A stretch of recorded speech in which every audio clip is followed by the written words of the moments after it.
the ISR studios in Jerusalem, Israel, it's Lewis Live. Now here's your host, me, and Raphael Gellar. What's up, everyone? Hope everyone's doing good. I'm doing great. It's Lewis Live here on IsraelSportsRadio.com. Thank you for making us a part of your day. Great show today, as always, and we'll get right into it. My dose of eating crow. The Boston Celtics win Game 5 on the road. They're up 3-2 in the series against the Heat. Another potential epic collapse for three-time MVP LeBron James. Truly incredible. Just a week ago, the Spurs and Heat were automatic in the NBA Finals, but as the test of time shows and goes in the playoffs, people jumped the gun too quickly. People wanted to write things off. I did, partly because I really wanted to see Spurs and Heat, even though I picked the Oklahoma City Thunder at the beginning of the season go to the NBA Finals. I thought the Spurs and Heat would be an incredible matchup. Spurs down 3-2. Not only could they lose tonight, by the way, we're going to have on a member of the NBA Thunder team later on in the program, so stay tuned for that. But not only could the Thunder go to the NBA Finals, the Spurs might be done with this cast of characters. I don't know if Timmy Duncan is going to get this far in his career again. Remember, Tim Duncan was drafted in 1997, went all 4 years of college at Wake Forest, so he was 22 years old in 1997, and that make him 37 now. So I don't know how much gas he has left in the tank. He's played basketball since he was in the Virgin Islands. He was originally a swimmer before the hurricane damaged his pool in the Virginia Islands. And it's played a long, long time. Not how much gas he has left. And his season could end tonight along with the rest of the Spurs. Tony Parker, Manu Ginobili, and company. Of course, Greg Popovich inserted Manu Ginobili in place of Danny Green to give the offense a boost. And it worked to some degree as Manu Ginobili poured in over 30 points. And it was certainly a competitive game. But Manu's three, with the last couple seconds left in the fourth quarter, not in. Rimmed around, went out. Manu later on said it wasn't a bad shot. It wasn't a great shot. It just didn't go in. And that was all she wrote for Game 5 for the Spurs in the Western Conference Finals, and again, their season could end tonight. They went about 2 months without losing, folks. 50 days in a row. Then they ran into the Thunder, and they won 2 games, and then in less than a week lost 3. Not used to this. They haven't lost 3 games all season. And I was speaking with Andy Gershman last night via Skype about all this. When you're watching your NBA playoffs, and they kept talking about the Spurs streak, they kept flashing, if you noticed, the greatest playoff winning streak in history, and it was the Lakers in '89, who were undefeated going into the NBA Finals against the Detroit Pistons, and then got swept. Of course, Byron Scott and Magic Johnson's injuries had something to do with that. But a lot of times, these teams with these streaks don't finish. Lakers in '89 did finish, and the Spurs of this season may not finish at the end of the day as well. And that's Game 6 tonight. Thunder could close them out, and Kevin Durant could get his first taste of the NBA Finals. 23 years old. I made a list of the top 10 players never to play in the NBA Finals last year on the Top 10 show when I co-hosted with Gershon Swimmer. And I made a list of the top 10 NBA players never to play in the NBA Finals. Durant on that list, Derrick Rose. It's not such an impressive list because most players have made it to the NBA Finals at least once. Your Reggie Millers, your Patrick Ewings, Karl Malone, John Stockton all made it at least once. In the case of Malone, Stockton made it twice. And most good players make it at least once. Most great players. Actually, George Gervin might be a future guest here on the program. Never played in the NBA Finals along with Pistol Pete Maravich. And I had the greatest player never to play in the NBA Finals, 2-time MVP Steve Nash. But Durant was on that list as well, and that spot could be up for grabs. If he wins tonight, he'll make his first trip to the NBA Finals. And he was in the 08 draft with Greg Oden, second pick overall. So, been a while in this day and age of you've got to win early, you got to win now. Really hasn't been that long. This is his 5th season. So it's not such a big deal that he hasn't made the NBA Finals yet, in my opinion, at a young guy. But could get in tonight. Of course, then Celtics winning last night, up 3-2. That Game 6 will be tomorrow. And when you thought it was bad, LeBron James losing in the NBA Finals last year to the Mavericks, losing in the Eastern Conference Finals would be something else. So we're going to get things started. We're going to dial up Brian Sartar, who is a talk show host. And he's a sports talk host at Sports Radio 94 WIP FM in Philadelphia. So he's certainly familiar with the Boston Celtics and familiar with them, played in a 7-game finals just in the previous round. So we're going to dial up Brian as we speak. And again, wanted to remind everyone to check out our store by clicking on the store tab on IsraelSportsRadio.com. Great items, T-shirts, hats, candles, food, books, all types of great stuff. Great gifts to buy for your loved ones. Hi, am I speaking with Brian? This is Brian. Hi, this is Lewis. All right, Lewis, you're live on IsraelSportsRadio.com. How you doing out there? Hey, how are you?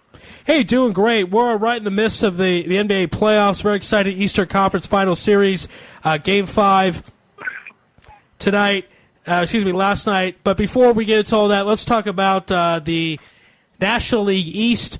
The Phillies, kind of been a disaster. Last season, winning the division, they lost to my Cardinals in 5 games, and a lot of people thought that was just simply a case of them stubbing their toe, and that they were going to bounce back with a great season last year. It hasn't really been. A lot of people point to the injury of Holiday, but what are your thoughts about the Phillies' struggles this season?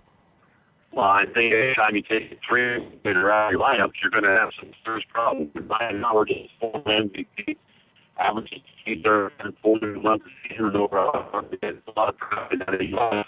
I mentioned the playoff stage as well, so I think that's the problem. Second, I think there's a lot of news. There's a lot of guys that are the lunch days. It's taking a while for guys to get together. Okay, we had some technical difficulties, as you heard. We're going to try him again and see what we could do here. Hello, Ari. I'm in the house. Hey, Raphael. It's good to have you here. It's good to be here. I'm a little under the weather today, but decided to make the trip out as usual. Yes, you're a warrior, so you're toughing it out right now. Day after your birthday. Did you have a party last night, and that's what happened? Dinner.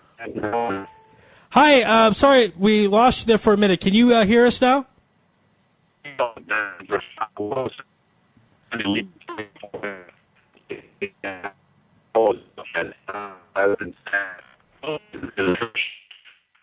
And not starting runs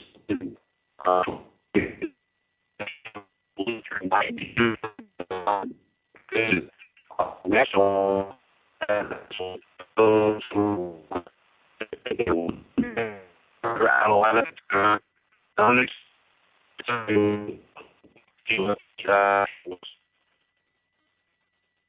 Right. So, and I'll tell you, the interesting thing with stats with the Phillies, Holiday right there when he's on his game, and then of course goes down with the injury. I guess when you're in that situation of looking in the East, the Nationals right there at the top. What do you think has been the secret to their success? So,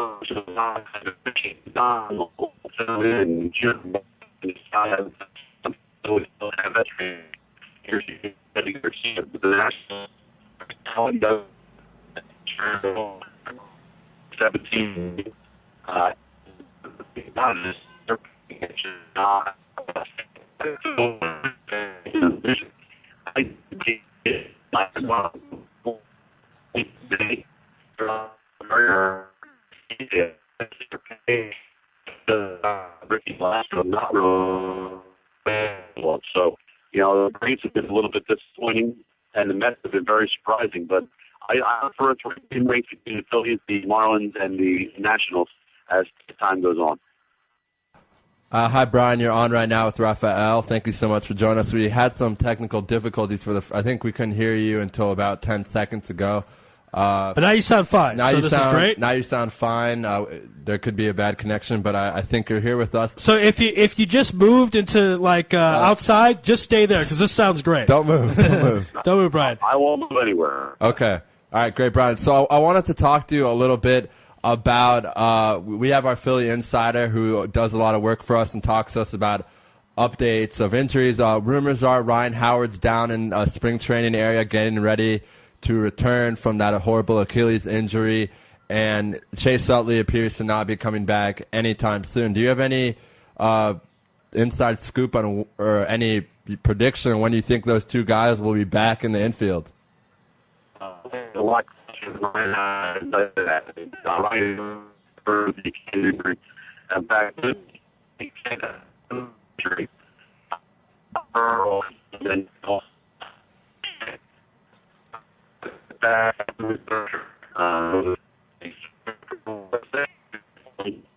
To remove the knee.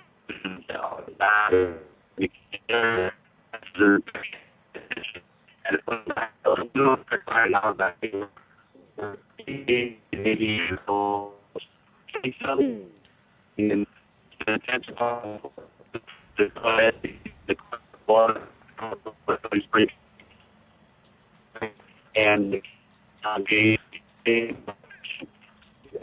it could be the Phillies. Right, and can we ask you to move again? We keep losing you. This is very weird. You're fine for a second. Is there a possibility? I'll tell you what it is. It's the Nationals team trying to sabotage this phone call because they know you're from Philadelphia. It's true. That's what this is. You know what the Nationals play? They play in D.C. They have a lot of political influence. That's what's going on right now.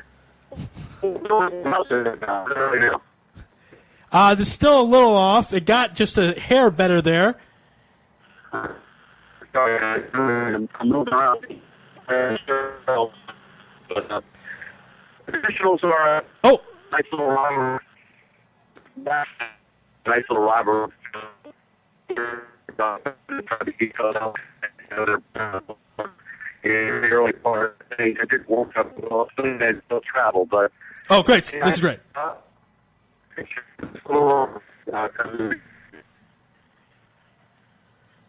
Right. We seem to. Do you have another? Can you email us another number that we can reach you on? Because this isn't working right now. Okay.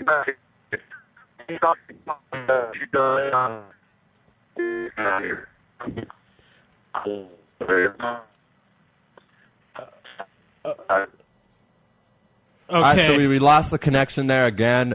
Not sure what's going on. All right, there. so we're gonna take a commercial, try and talk to Brian and see if there's maybe a landline we can reach him on. Do we have to take a commercial? Why don't we chat?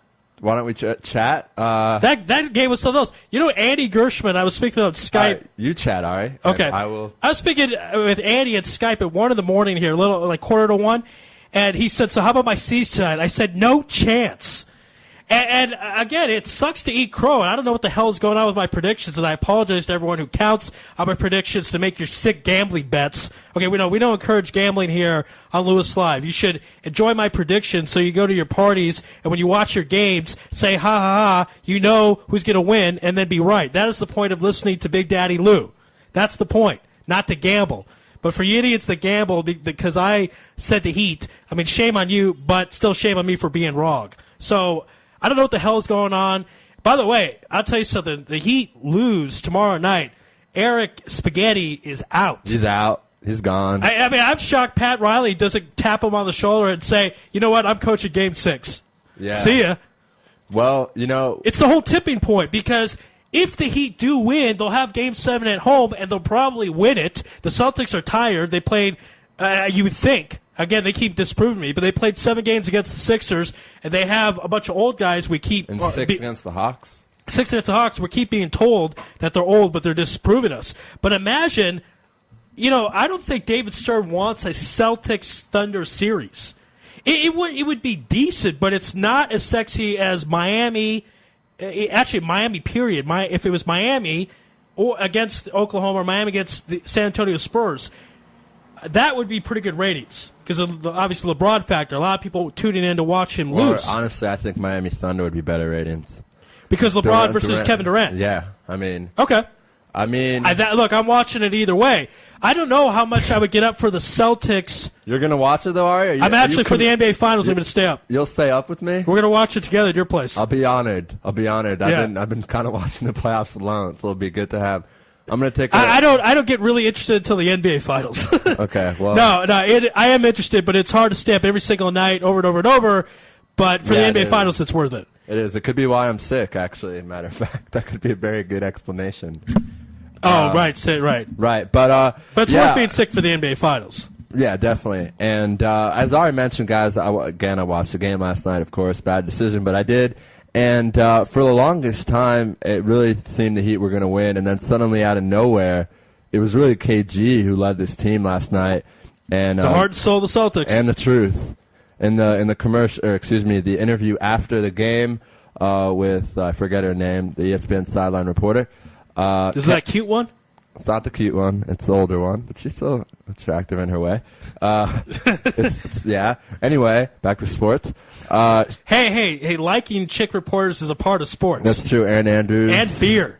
And yeah, not that I don't really drink beer so much, but me neither. I was told by a rabbi that part of being a man is drinking beer in a frosty glass. Who told you that? I'm not going to reveal the rabbi's name because he said it in private. All right. Confidentiality is important. But if you're going to watch the game, you're going to listen to Big Daddy Lou and Raphael break it down, give the predictions, watch your parties, drink your frosty beer in a frosty glass, and check out the chick reporters, old or young. Yeah, it's true. I mean, if you ever noticed that the sideline reporters are never male? That's right, because it's just basically an exaggerated form of cheerleaders. That's what a sideline reporter is. This is a controversial comment. I'm gonna let you shoot yourself in the foot more. Go on. I'm not being sexist. Any of the feminists out there that have a problem with that, you can write to me at israelsportsradio@yahoo.com or on Facebook. I'll be happy to discuss with you in a civil manner, or if you want to yell, I can yell back. That's not a problem. But that's what it is. The cheerleaders are on the floor, and then the sideline reporter is on the floor and not up in the booth. Yeah, but you think the sideline... Okay, we got another number for Brian, so we're going to try this. Okay, let's do this. We're going to try this, and I'm going to continue my talk with him that we kind of seem to have lost numerous times. Yeah, just when you dial, just because you copied and pasted the L, too. So okay, don't worry, Ari. All right, so anyways, don't worry. Are there good chick reporters, broadcasters out there? Yes. Maybe. Yes. Okay, who? Pam Ward on ESPN is fantastic. Does college I like Hannah Storm. She's not really a broadcaster. You probably like her for the wrong reasons, Ari. Let's be honest. Yeah, probably. But she's not Jewish. Come on. Oh, all right. But here, we're going to try Brian. I'm going to introduce him. No, Jess Sagoskin of Israel Sports Radio has a fine radio voice and has broadcasted flag football games. All right, I think we got Brian back. Brian, are you there? Yes, sir. Oh man! All right, I hope that let's try. Let's try and see if it clears up. Let's try and see if it clears up. I don't maybe. Okay. All right. Well, where were we? Okay, so I wanted to talk to you a little bit about Hunter Pence and what he's kind of struggled this year and made a big splash kind of to get him not money, but I think it was a trade, right, Ari, for Hunter Pence. I don't know. Trade. Okay. And who are whipping up the Miami circuit right now. Okay. All right. Now, I'm sorry, Raphael, go ahead. Brian, I'm sorry this has been so disorganized. I want to apologize to our listeners out there because they know this is not how... The National should apologize for sabotaging this. No, but really, I don't seem to know what's going on. We kind of have you, so we're going to continue this for a few minutes. I want to ask about the 76ers, who had a really impressive first half, kind of collapsed in the second half, were able to sneak into the playoffs and have a very competitive playoff series. Beat the Bulls, took the C's to 7. Took the C's to 7. C's now are dominating the Heat. I'm going to use the word dominating the last 3 games. Does this make your 76ers look better?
Right, exactly. Now, David Wright is played under tremendous problems. In the fact the Mets have all the financial difficulty, they trade away Reyes, who is their leadoff hitter.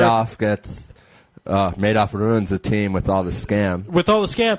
And David Wright, now he's in his walk here, is my understanding. Yeah. So part of the reason why he's kind of turned on the juice. But what are David Wright's chances of winning the batting crowd? Do you kind of think he's just starting hot early? Or can, at the end of the day, by the way, I know it's gone kind of up and down. I'm going to get this up real quick. Okay, David Wright is 3 points behind Cabrera of the Giants for the batting title. But at the beginning, it looked like he was the favorite. What do you think about David Wright's chances of winning the National League batting title?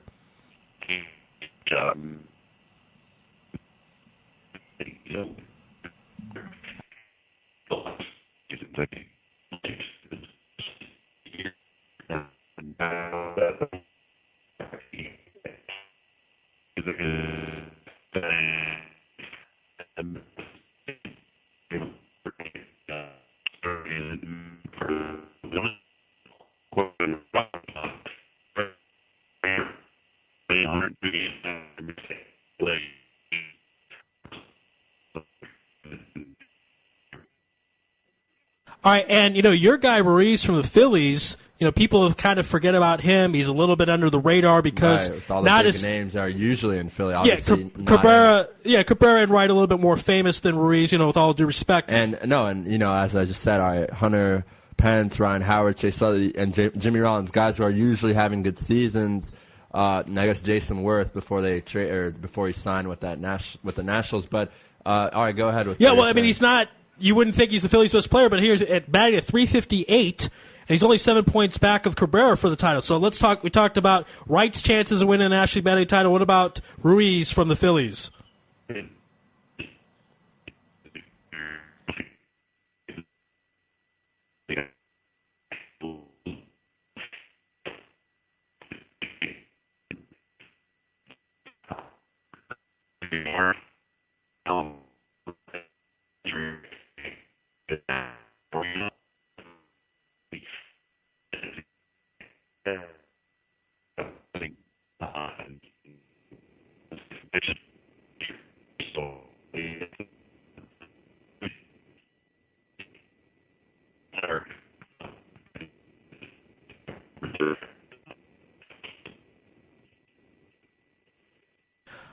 All right, Brian. We appreciate your time here on Lewis Live. We have to run, but it's certainly been a lot of fun. Let's have you on again in the future. All right, Brian. Be well. All right. Our apologies because so we want to because no one could have really heard what he said. We're going to be honest. We wanted Did Brian. You hang up on him? Yeah. Okay, we wanted Brian to feel comfortable. We didn't want it to end it. That's what we Jews do. We make our guests feel comfortable. He made sure that he sent us another number. So if anyone's still with us, hopefully you are. We apologize for that. I don't think that's ever happened before for more than 10 seconds at a time. But we have a great show, so you're losing out if you if you turn off the internet. Right, and then at 6 o'clock, we're going to have someone join me once Ari leaves. It's always sad when Ari leaves, but violins playing all over Jerusalem. Okay, so we're getting some word in from some people listening. That we sound a little echoey? We sound a little echoey. We're going to take a commercial and see what's going on with our equipment because this is not like us, and we'll be back in 4 minutes. So please stay with us. We have the IU, Indiana University Director of Sports Radio Programming on the other side to talk soccer, IU athletics, and does it have to be just soccer? No, all right, it does not have to be just soccer. Okay. It does not. Well, I'm going to go to the bathroom or something with just soccer. No. All right. All right, this is Lewis Live, IsraelSportsRadio.com. And check out the store by going to our website and clicking on the store tab. It's good stuff, T-shirts, everything. And hold on, wait, let me just see the mouse for a second here. I'm going to pull this back. All right. And so again, who is on the other side? Our friend from Indiana University Bias, is the director of sports programming, and he might be making Aliyah in a couple years, so we got to give him some love. Okay, great. So that's on the other side. It's Lewis Live in Israel, sportsradio.com. You're tuned in to the only all-sports talk network in the Middle East, IsraelSportsRadio.com.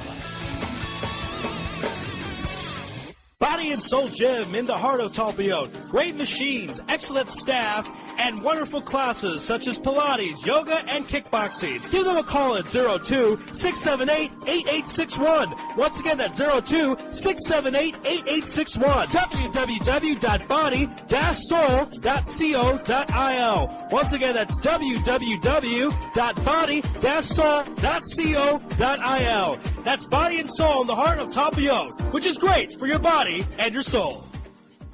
You're already using a credit card every day. Why not feel good every time you make a purchase? When using the HAS Advantage Support Israel Visa card, a percentage of each purchase you make will be donated to your choice of 24 Israeli-based charities, while still earning a reward point for every dollar spent. But wait, these rewards are even better than the standard rewards you get, especially when using them towards Israel travel, with the best conversion rate on El Al's Matmeed frequent flyer program. Earn double points at some of your favorite supermarkets and restaurants in the U.S., as well as discounts all over Israel. If you love traveling and supporting Israel, HAS Advantage is the card for you.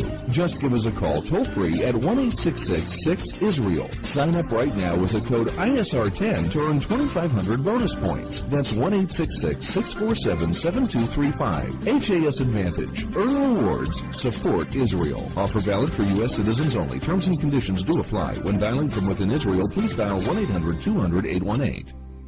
Israel Sports Dynamics specializes in football consulting, equipment, uniforms, and more. Great brands such as Nike, Russell Athletics, Schutt Sports Products, and many more. Just one call away. With over 30 years coaching experience with university and professional athletes, Harry Hill, owner of ISD, can advise you for all your sports needs. Call 054-581-3248. That's 054-581-3248, or visit our website at www.isdisrael.com. If that's not easy enough, click on the ISD banner on the Israel Sports Radio website and be part of the game. Are you tired of paying for expensive gym memberships that you don't use? Are you frustrated by not seeing results? It's time for the X1. Israel Gym Systems is proud to launch the X1 suspension and bodyweight training system.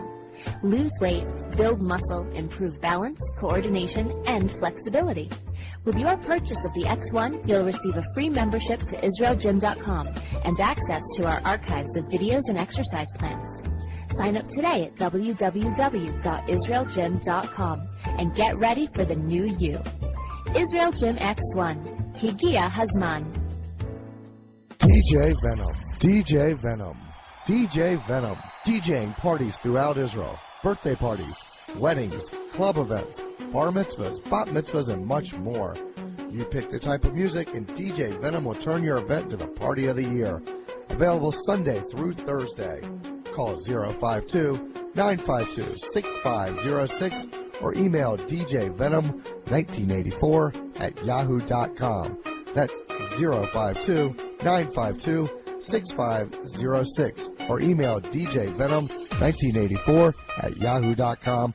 Book your party today. That's DJ Venom. Broadcasting live from Israel. IsraelSportsRadio.com. Okay.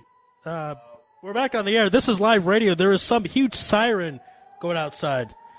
Rafa, you've lived here a lot longer We're than gonna I have to. Yeah, actually, we're gonna have to take a commercial break. We got to figure out where this. We may have to evacuate this building to verify that this is not real. This sounds like a Yom Ha'atzmaut. I mean a Yom HaShoah siren. I'm gonna check the news to see if it's just a warning. All right, keep talking. I'm gonna look. Well, this is Israel after all, but hopefully everything's okay. I haven't heard a siren like this. Really, I guess it's Yom HaZikaron or Yom HaShoah. All right, so take a commercial break. We're going to take a commercial break and try to figure out what the hell's going on. It's Lewis Live in Israel SportsRadio.com. You're tuned in to the only all-sports talk network in the Middle East, IsraelSportsRadio.com. Body and Soul Gym in the heart of Talpiot. Great machines, excellent staff, and wonderful classes such as Pilates, yoga, and kickboxing. Give them a call at 02-678-8861. Once again, that's 02-678-8861. www.body-soul.co.il. Once again, that's www.body-soul.co.il. That's Body and Soul in the heart of Talpiot, which is great for your body and your soul.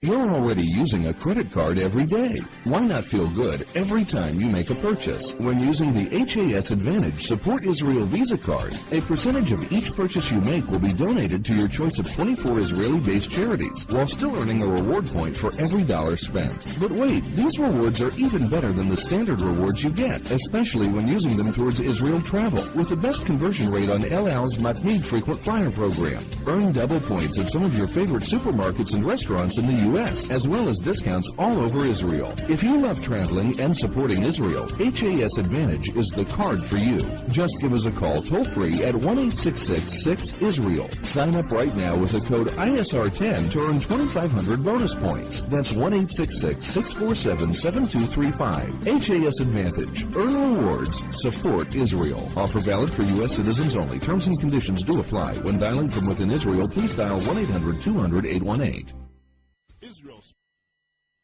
We're live on the air right now here on Lewis Live. We've had some technical issues. We're but good now. We're happy. We are good. We're very happy to say we're good. We might have to cancel or postpone one interview. Unfortunately, we'll see what happens. We have 4 people scheduled for the next 35 minutes, so I don't know how that's going to work. But we're going to call our friend Daniel Carroll at Indiana University. And I was told in the green room in the commercial break we could talk about things outside of soccer. That's why I'm still here. And we could talk about things outside of Indiana University, which also we'll see about that. All right. We'll see okay. All right. We'll see. No, but okay. So we told Daniel we're going to call him up right now. We want to apologize again, just for that. I know I've apologized plenty of times, but we want to apologize that we have a great show and we're professional, and we want only the best for our audience and our fans. Exactly, and this rarely happens. All we have to do is restart our equipment and kind of mess around with it and get everything plugged in the right place. And that's what you have to do sometimes in radio. We do the best we can with what we have. So we're going to dial up right now our friend Daniel Carroll. Hopefully there's no problems here. And Daniel's been very patient, too, because we appreciate we communicate with him about all this. And we apologize to Brian earlier, if you're listening, Brian, because it was us, not you. Right. So I feel he moved to another landline He moved for to us. another landline. So, Brian, we apologize. We'll have to have you on again. Let's hope everything works. Yes, and Didi, by the way, check out the store by clicking on the store tab on IsraelSportsRadio.com. Books, hats, T-shirts, all that stuff. Hi, Daniel. Can you hear us? Yep. Great. You're on Lewis Live on IsraelSportsRadio.com. We want to again apologize to you for putting you on that hold and trying to figure everything out, but you're on with us. And how you doing? I'm doing great. Yeah, it's a pleasure to be on. It's cool. Yeah, glad you guys worked everything out. Trust me, I know audio issues and things like that, so that's something new to me. It's something we can bond over. Right, and obviously I was telling our listeners before we had all our shenanigans that you were the director of radio at IU. Everyone on the station who's a loyal listener knows my love for IU. Even Ari knows that I Yeah, you've mentioned it once or twice on the program. Once or twice. Go Hoosiers, if anyone's listening from B-Town area. But, Daniel, I want to start off and talk some soccer. Ari is not going to join us for this segment because Ari hates soccer, but I'm trying to get him. I don't hate it. You don't like it. I don't care for it. You don't understand it. But so, Daniel, I want to ask you, Euro's coming up on Friday. It's a very, very exciting thing for me because the NBA Finals will be going on during the Euro, which is just a dream come true for someone like me. A lot of talk about we've had Tommy Smith on last week. He said Germany is going to win. Mark it down. He predicted them to win the World Cup and the last Euro, and they lost. Spain won, of course. What are your thoughts on Germany leading the way and finally getting a title for their country? Well, I think the thing with Germany is that they just have so much depth. I mean, you even saw it with Bayern Munich a little bit in the Champions League. They were missing a few of their players, and I think they were German as well, and they ended up putting up a couple, bringing up a couple of youngsters and bringing them a couple other backup guys. I mean, it just shows how this country has turned around since. I'm trying to remember in 2004 because I had my show on Monday. I did a lot of research for it, and I'm actually blanking exactly how they did in '04, but it wasn't very good. And then Klinsmann and Yogi Low turned the program around, and it's kind of like, I don't know if Tom Crean turning around Indiana is the greatest example, analogy of that, but in a way, they really rallied the country around and a lot of good youngsters on the squad. And I would say as good of a team that they are now, they're going to be still a good team for the next 6-7 years because you've got Mueller and you've got Cruz and you've got Gotze and just a lot of good young players. They've got a really strong defense as well. And I think that's the difference between them and Holland and Spain is that they have the attacking, but they also have the defense and the goalkeeping. And Holland doesn't exactly have the defense. Spain doesn't have the defense without Puyol. So, there's no reason why they wouldn't be favorites. But, I personally, I'm a Netherlands fan, so I'm probably going with them. But I wouldn't be surprised to see Spain versus Germany in the final once more.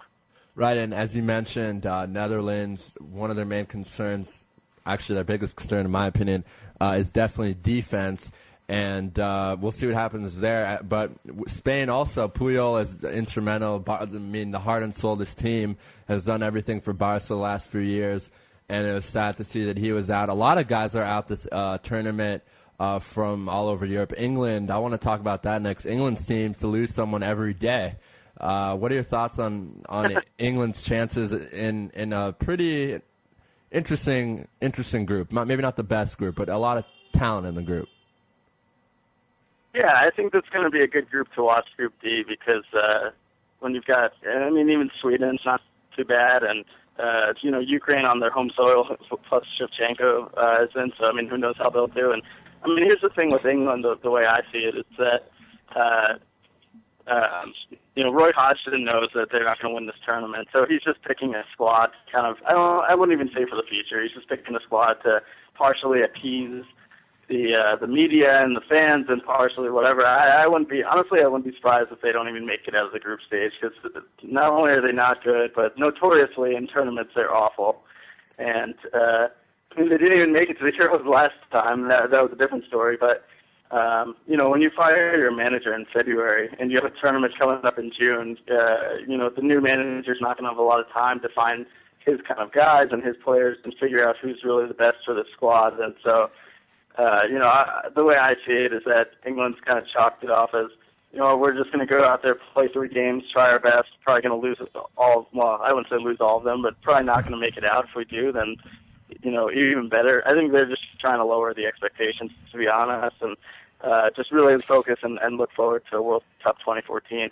Yeah, and it's funny. I think for the first time, the media in London or England is not going to be saying this team's going to win, because that seems to be the problem in England. Is every year they go in with these high expectations and they lose in the quarterfinals, or even, I don't know, I can't remember the last time they made a final in any major tournament. So I think that might be good for the Brits. 66, there you go. I knew it was back in the days. And if you think about that, do you sit down and think about that? Obviously, my opinion, the Premier League is the best soccer league in the world by far. I don't think there's anything even close. I know that's maybe a bold statement, but I love it. When you think about, we just said 1966 was the last time. That's crazy, and a lot of amazing players have come through. A lot of great talent. So maybe the no pressure and no media howling them and saying you have to win. Maybe that'll help them. Who knows? Of course, I think a big mistake, and I want to get your thoughts on this, is that for 4 or 5 months the speculation was that Harry from Tottenham would get the position, and then suddenly at the last moment he didn't, and that really hurt Tottenham in my opinion, and also hurt the team, because then they got Roy Hodgson, like as you said, a month ago or 6 weeks before. So do you think that kind of caused some problems in England with everything? Yeah, I think just the fact that your national team manager, the guy who famously led Real Madrid to their title over Barcelona a couple years ago, and was former well, actually, I don't know. I'm trying to remember if he was the Italy coach or not. But obviously, I mean, Capella's got a great history in general as a coach and or manager, whatever you want to call him.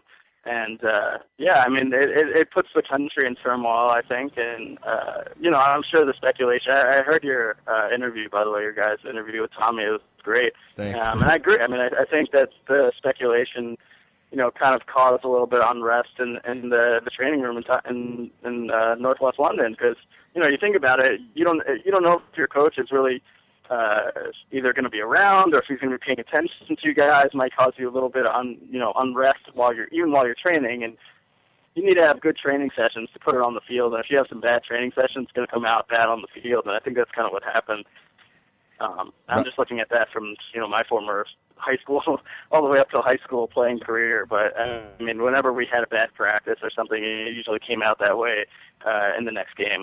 Right, and I want to ask you, now sticking with the England team, a lot of controversy that Ferdinand from Man U wasn't selected, and of course that being a lot of people in the English media or maybe in the world soccer media are saying that's because they don't want to have conflict with John Terry, because we all know what happened with Rio Ferdinand's brother earlier in the year, all the racist claims. So do you I mean, take away all that, personal inner dress room drama, don't you think it's ridiculous that Ferdinand, who had a really good season with Man U, and I think it's at 86, 85 caps for the national team, is not participating just because of that? No, I don't think it's ridiculous at all. I mean, it's the manager's choice, and if he makes a choice, regardless of what it's for, I mean, honestly, I don't think Terry should be there either, because he obviously hasn't proven himself to be a good enough person. And I think that Ferdinand is getting old. He's 33, and if they want to give a couple other guys, younger guys, a shot, then let them go. Like I said, England doesn't care about this tournament, and it's very obvious to me that Hodgson is preparing for the next one. And so, what's the point of bringing Ferdinand and Terry there if they're not going to be at the World Cup? They're going to be 35, each of them, or 34 and 35, whatever. So they're not going to be at the next World Cup. So you got to try and find the next center defense pairing. You might as well start them off here. Right. Yeah, that's a good point about Terry. I haven't actually heard anyone say it, but you're right. He didn't have the best year. And also, not only that, but everything that he's charged with, if he does get charged with it, I think that everything happens in July, that will make... Yeah, and I mean, sorry to interrupt. I think the other thing, too, was that I thought Rio's reaction was awful. I mean, come on, you're a professional footballer, but that's not the end of the world. You played for 10, 15 years, and that's it. And you know what? Obviously, it's disappointing, but there is more to life than going to Euro 2012. There's more to life than getting snubbed for Martin Kelly. It's really not that big of a deal. They were going to lose anyway. He's got to look at it from the big picture and not look at it as like a whiny little baby, because he's older than that, and you expect more out of it. I don't know. I thought it was very childish the way he responded. Interesting. And as you mentioned, Martin Kelly will be replacing him from Liverpool, and I just think it's funny there's a lot of players from Liverpool on the squad just because they had such a horrible year in the domestic league, in the Premier League. So that'll be interesting to see what happens. Like you, I don't expect much from England, but you never know because we never really expect much from England. So maybe they'll surprise us this year. Exactly. France, in the meanwhile, very strong team, in my opinion, I think can make a lot of noise. What are your thoughts about the French national team? I don't know. I mean, it'll be interesting to see. There's a lot of new faces on the squad. I think it's a much younger, I would say internationally less experienced side.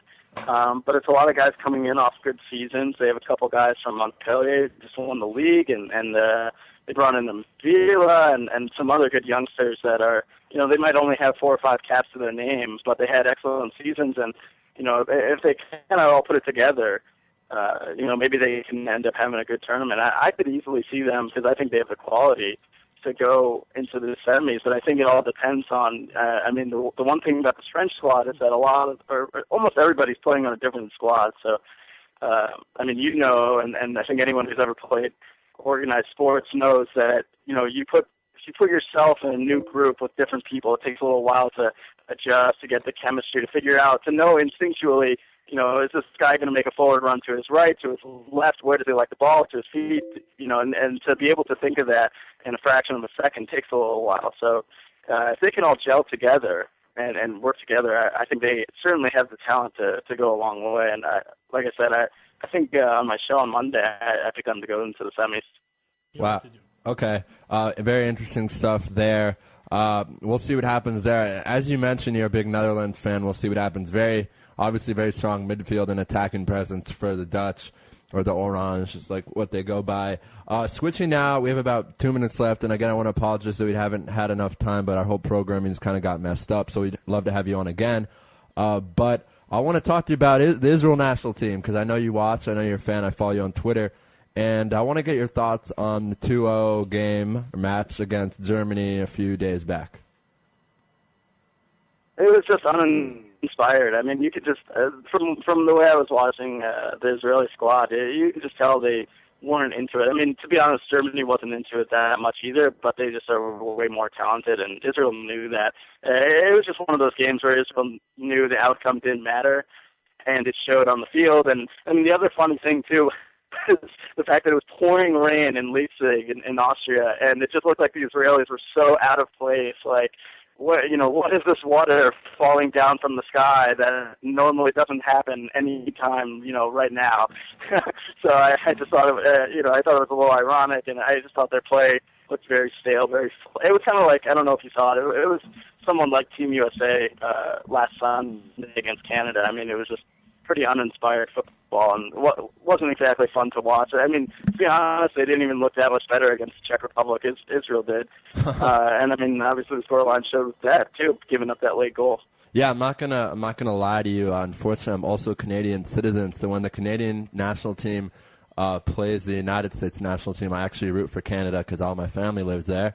And it was a big teco in Israel. You say big tie for the Canadian team, which has really struggled the last few years. And Dwayne Rosario, who plays, I believe he plays for DC United. He believe he was the MVP of the MLS last year. Maybe you could help. I'm not the biggest MLS person, but I think he was very... not last year, but a few years ago, yeah. Okay. I think in like 08, 09. Right. He leads a national team in goals. I love watching him play when he plays for a national team. I don't watch him when he plays in domestic league in America because, no offense, I just don't like the MLS at all. But I want to leave you with this. We're going to go completely to the other side of the world, go back to your side of the world, and talk some hoops. How impressed were you by this Boston Celtics last night? I actually didn't catch too much of the game, but I saw bits and pieces of it throughout the night as I was kind of moving around a little bit. But I always somehow found a television to watch the game. And yeah, I mean, the thing is that everyone came in expecting Miami to just completely roll over Boston, and Boston has played, I guess, with such incredible guile and smarts and just every little thing that they could possibly do to rest themselves and to make sure that they're ready for a game, they do, and they're getting huge contributions from their bench. And I mean, Ray Allen's doing great, and I think the officials are calling some weird fouls too, to be honest. But I mean, that really shouldn't influence the game too much. And I mean, I think that if LeBron and Wade really want to, that they can just take over a game. And that's what they need to do. But half the time they kind of defer to each other, and that hurts them. And Boston knows exactly how to play with each other, and they figured it out. And it's just amazing that Boston was thinking about trading Rondo when he's probably the MVP of the series. Right, and Rondo, who's been tearing it up, I believe, 17 points, 11 assists, 6 rebounds for the whole series. I want to introduce my co-host for the next 2 hours. Aaron is in the house. Aaron, how you doing? Great. I think that we have a family member who chatted into our webpage from you, Aunt Beth. Aaron, does that ring a bell from SoCal? Sure. All right, Aunt Beth, we appreciate you listening. Daniel, unfortunately, we're going to have to let you go. We want to apologize about all our technical difficulties. We'd love to have you on again, maybe next week, to talk some Euro. We're going to have a lot of soccer on. It'd be great to have you on maybe the same day as Tommy. He's coming on the 25th, so let me know if you're interested about that. Yeah, that would be awesome. Just send me an email again, but I'd be totally down to come back again. That'd be great. Absolutely. All right, Daniel, thanks a lot, and have a good day. No problem. Lead out. All right, that was Daniel Carroll from Indiana University. You just missed it. Aaron. That was the director of IUWX radio programming. He also works for the Big Ten Network. We right now are going to call our friend Andrea in Italy. Never have called Italy before. But we are going to talk some NBA playoffs with him. And I'm actually going to let Aaron do that with you guys. Talk about the Celtics game last night. I don't know, did you get to catch it, Aaron? I didn't. You didn't? Okay, so maybe I will not let you do that. But we'll get to something exciting. I know you're a big NFL fan, and we're going to have on later Upton Bell, who was the first general manager of the New England Patriots back in the day, and now is a prominent talk show host. So we're going to call Italy right now, and we're going to hope to get a hold of Andrea. He told me that his English is not very good, just as a warning for our listeners, but we're very excited to have him on, and hopefully he will pick up and everything will be okay. So we're going to dial him up right now. Hi, Andrea. Are you there? Yeah, I'm there. Good. You're on Lewis Live on IsraelSportsRadio.com. Thank you so much for joining us. We're sorry about all the technical difficulties today, but we're happy to have you. And I have been told that my co-host here can speak some Italian, so go ahead, Aaron. Ciao. Okay. Ciao. Ciao, come no va? problem. Thank you for having me. Absolutely. And I want to get with, obviously, you're in the basketball journalism media section in Italy. It's very exciting to have someone on from Italy. We've had some people on from England and France, but never an Italian. So thank you so much for joining us. I want to talk to you about last night and that amazing performance by the Boston Celtics and really my man KG, who just took over the game in the fourth quarter. I was hoping you could tell our listeners what you thought about that match. The Boston Celtics is a good team, very good team, and KG proved that he's the heart of the Celtics with Rajon Rondo, and Paul Pierce too do a good job. The Miami Heat are only LeBron and Wade. The rest of the team have a little impact on the game, and also Chris Bosh isn't in shape at the moment, so they have a lot of problems. Sorry, I can't hear you. Do you think that the Boston Celtics can close it out at home tomorrow night and kind of shock the NBA world? Yeah, the Celtics have a very good chance to come into the final, to come into the finals. But I think it will be Game 7 because the Heat are a very tough team to beat anyway. Right, and I mean it'll be very interesting to see how the Heat respond. I mean LeBron looked pissed after that game last night. I watched the game here in Israel, and he looked very upset at his teammates who really didn't do much in the second half. No player on the Heat had more than 9 points besides Dwayne and LeBron, and that's not good enough. So can you tell us some Heat players that we should look out for in Game 6 who, could have a good impact? Sorry, I can't hear you very well. I was saying, can you repeat that? Yeah, I can repeat it. Can you tell us some Heat players that you'll be looking out for in Game 6 to make an impact on the floor?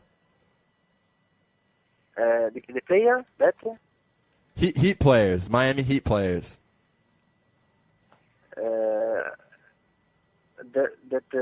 Game 6,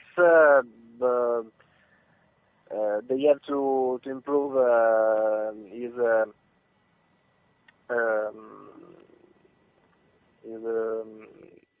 Mario Chalmers and Mike Miller too have to score and to make a job. Right. Right. Andrea, it's Aaron Krolik here. Io ho studiato in Firenze like 10 anni fa. It was great. And I wanted to tell you that I see that you do writing in Milan. Is this true? In Milan? Yeah. Are you in I Milan? live in Piacenza, near. It's about 1 hour from Milan. Vicino a It's a small Milan. city. It's a Sì. small city near Milan. Can. I'm talking in Hebrew then, because I just said Cain. So I'm mixing up Cain and C. I'm speaking a mixture right now, Andrea, just so you know, of English, Italian, and Hebrew in my head as I'm trying to figure out how to best communicate you here with Israel Sports Radio. And I think you're doing actually an awesome job of speaking English, and we understand everything you're saying. What we really want to know, though, from you is, do you think that the Heat can come back and win 2 games in a row and take the series? Yeah, I think it will be possible for the Heat. And what do you think about the the San Antonio Spurs doing the same thing in the Western Conference? The Spurs is a little different because they are not very in shape at the moment. People like Tony Parker, Tim Duncan, Manu Ginobili he has a little. Now, some little Ginobili's. problems Let's in talk about the Ginobili. last games. Let's stop at Ginobili right there. That sounds like an Italian name. Do you know anything? Where did he? Can you tell us? Is he Italian? Argentina. Oh, he's Argentina. Excuse me. Andrea. Yeah. Continue beyond Ginobili. Keep going. I can understand. I can't hear you very well from my phone. Okay, Andrea. Sorry. Andrea, we wanted to ask you a little bit about some Italian players right now who are playing in the NBA and representing your country. Yeah. That would be Gallinari on the Nuggets, who had a great year this year, had a breakout year with the Nuggets. Broke his foot, though, at the end of the year. I'm a Raptor fan, Andrea, so I want to ask you about Andrea Bargnani. And I want you to, what are your thoughts on him, and how come he hasn't developed into the superstar yet? Bargnani has done a great season, a great regular season, but the Raptors are not such a good team. So they have more. He has more responsibility and more shots to make. So that's why he has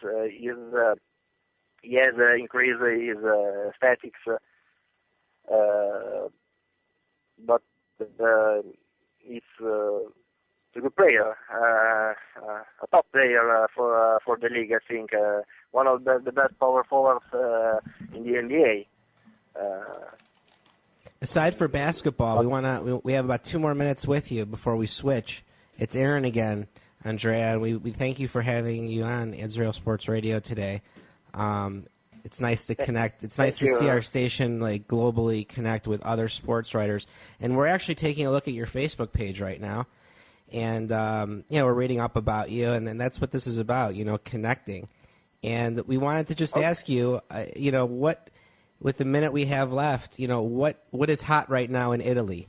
What are you working on? What are you passionate about right now with sports?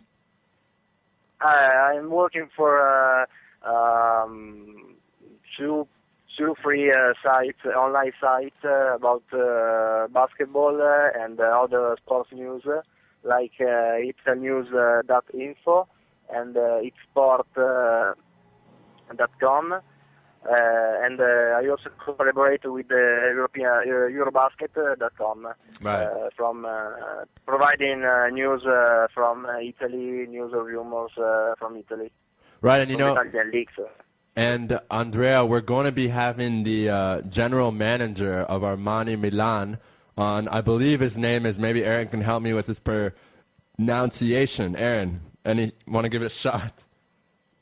Gianluca Pascucci.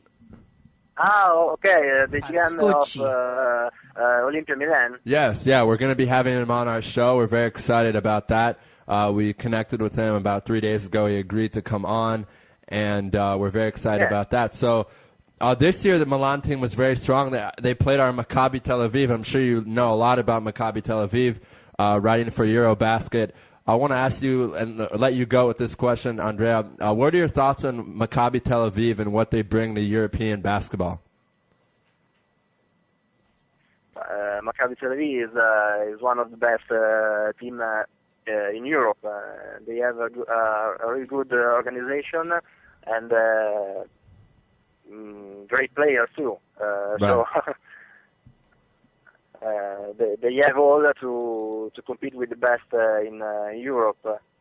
Absolutely. Teams such as Montepaschi Siena or Barcelona, Panathinaikos, Olympiacos are all good team. Also, Maccabi is in that league, in the elite league.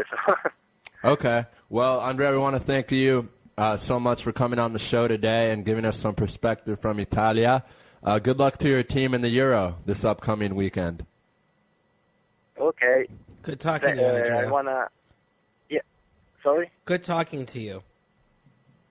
Thank you you all, and let's see you on the basketball floor. I guess. Sounds good, Andrea. Talk to you soon. All right, so that was Andrea Bargnani. No, excuse me, not Andrea Bargnani. That's a Raptors player. That was Andrea from Eurobasket Italy. Great stuff there. Like Aaron said, his English not the best, but he did a great job with us trying to understand what we were saying. And I think he did a good job. What do you think, Aaron? I mean, I'm just amazed that you were up last night at 3 o'clock watching the game live. Is that what you're telling the audience? That's how I roll, man. That's how I do it. Wow. I mean, it's not like I didn't see the game. I saw the highlights. Raphael, give me a second. I mean, I'm qualified to know that the Kevin Garnett, the Kevin Garnett show is back, and it kind of looks like the Celtics. I'm not going to make any prediction. I don't like. We were talking about this earlier, getting our guests to predict. And, I'll make a prediction. I don't think the Celtics are going to hold them off. I think the Heat are going to come back and win 2 in a row.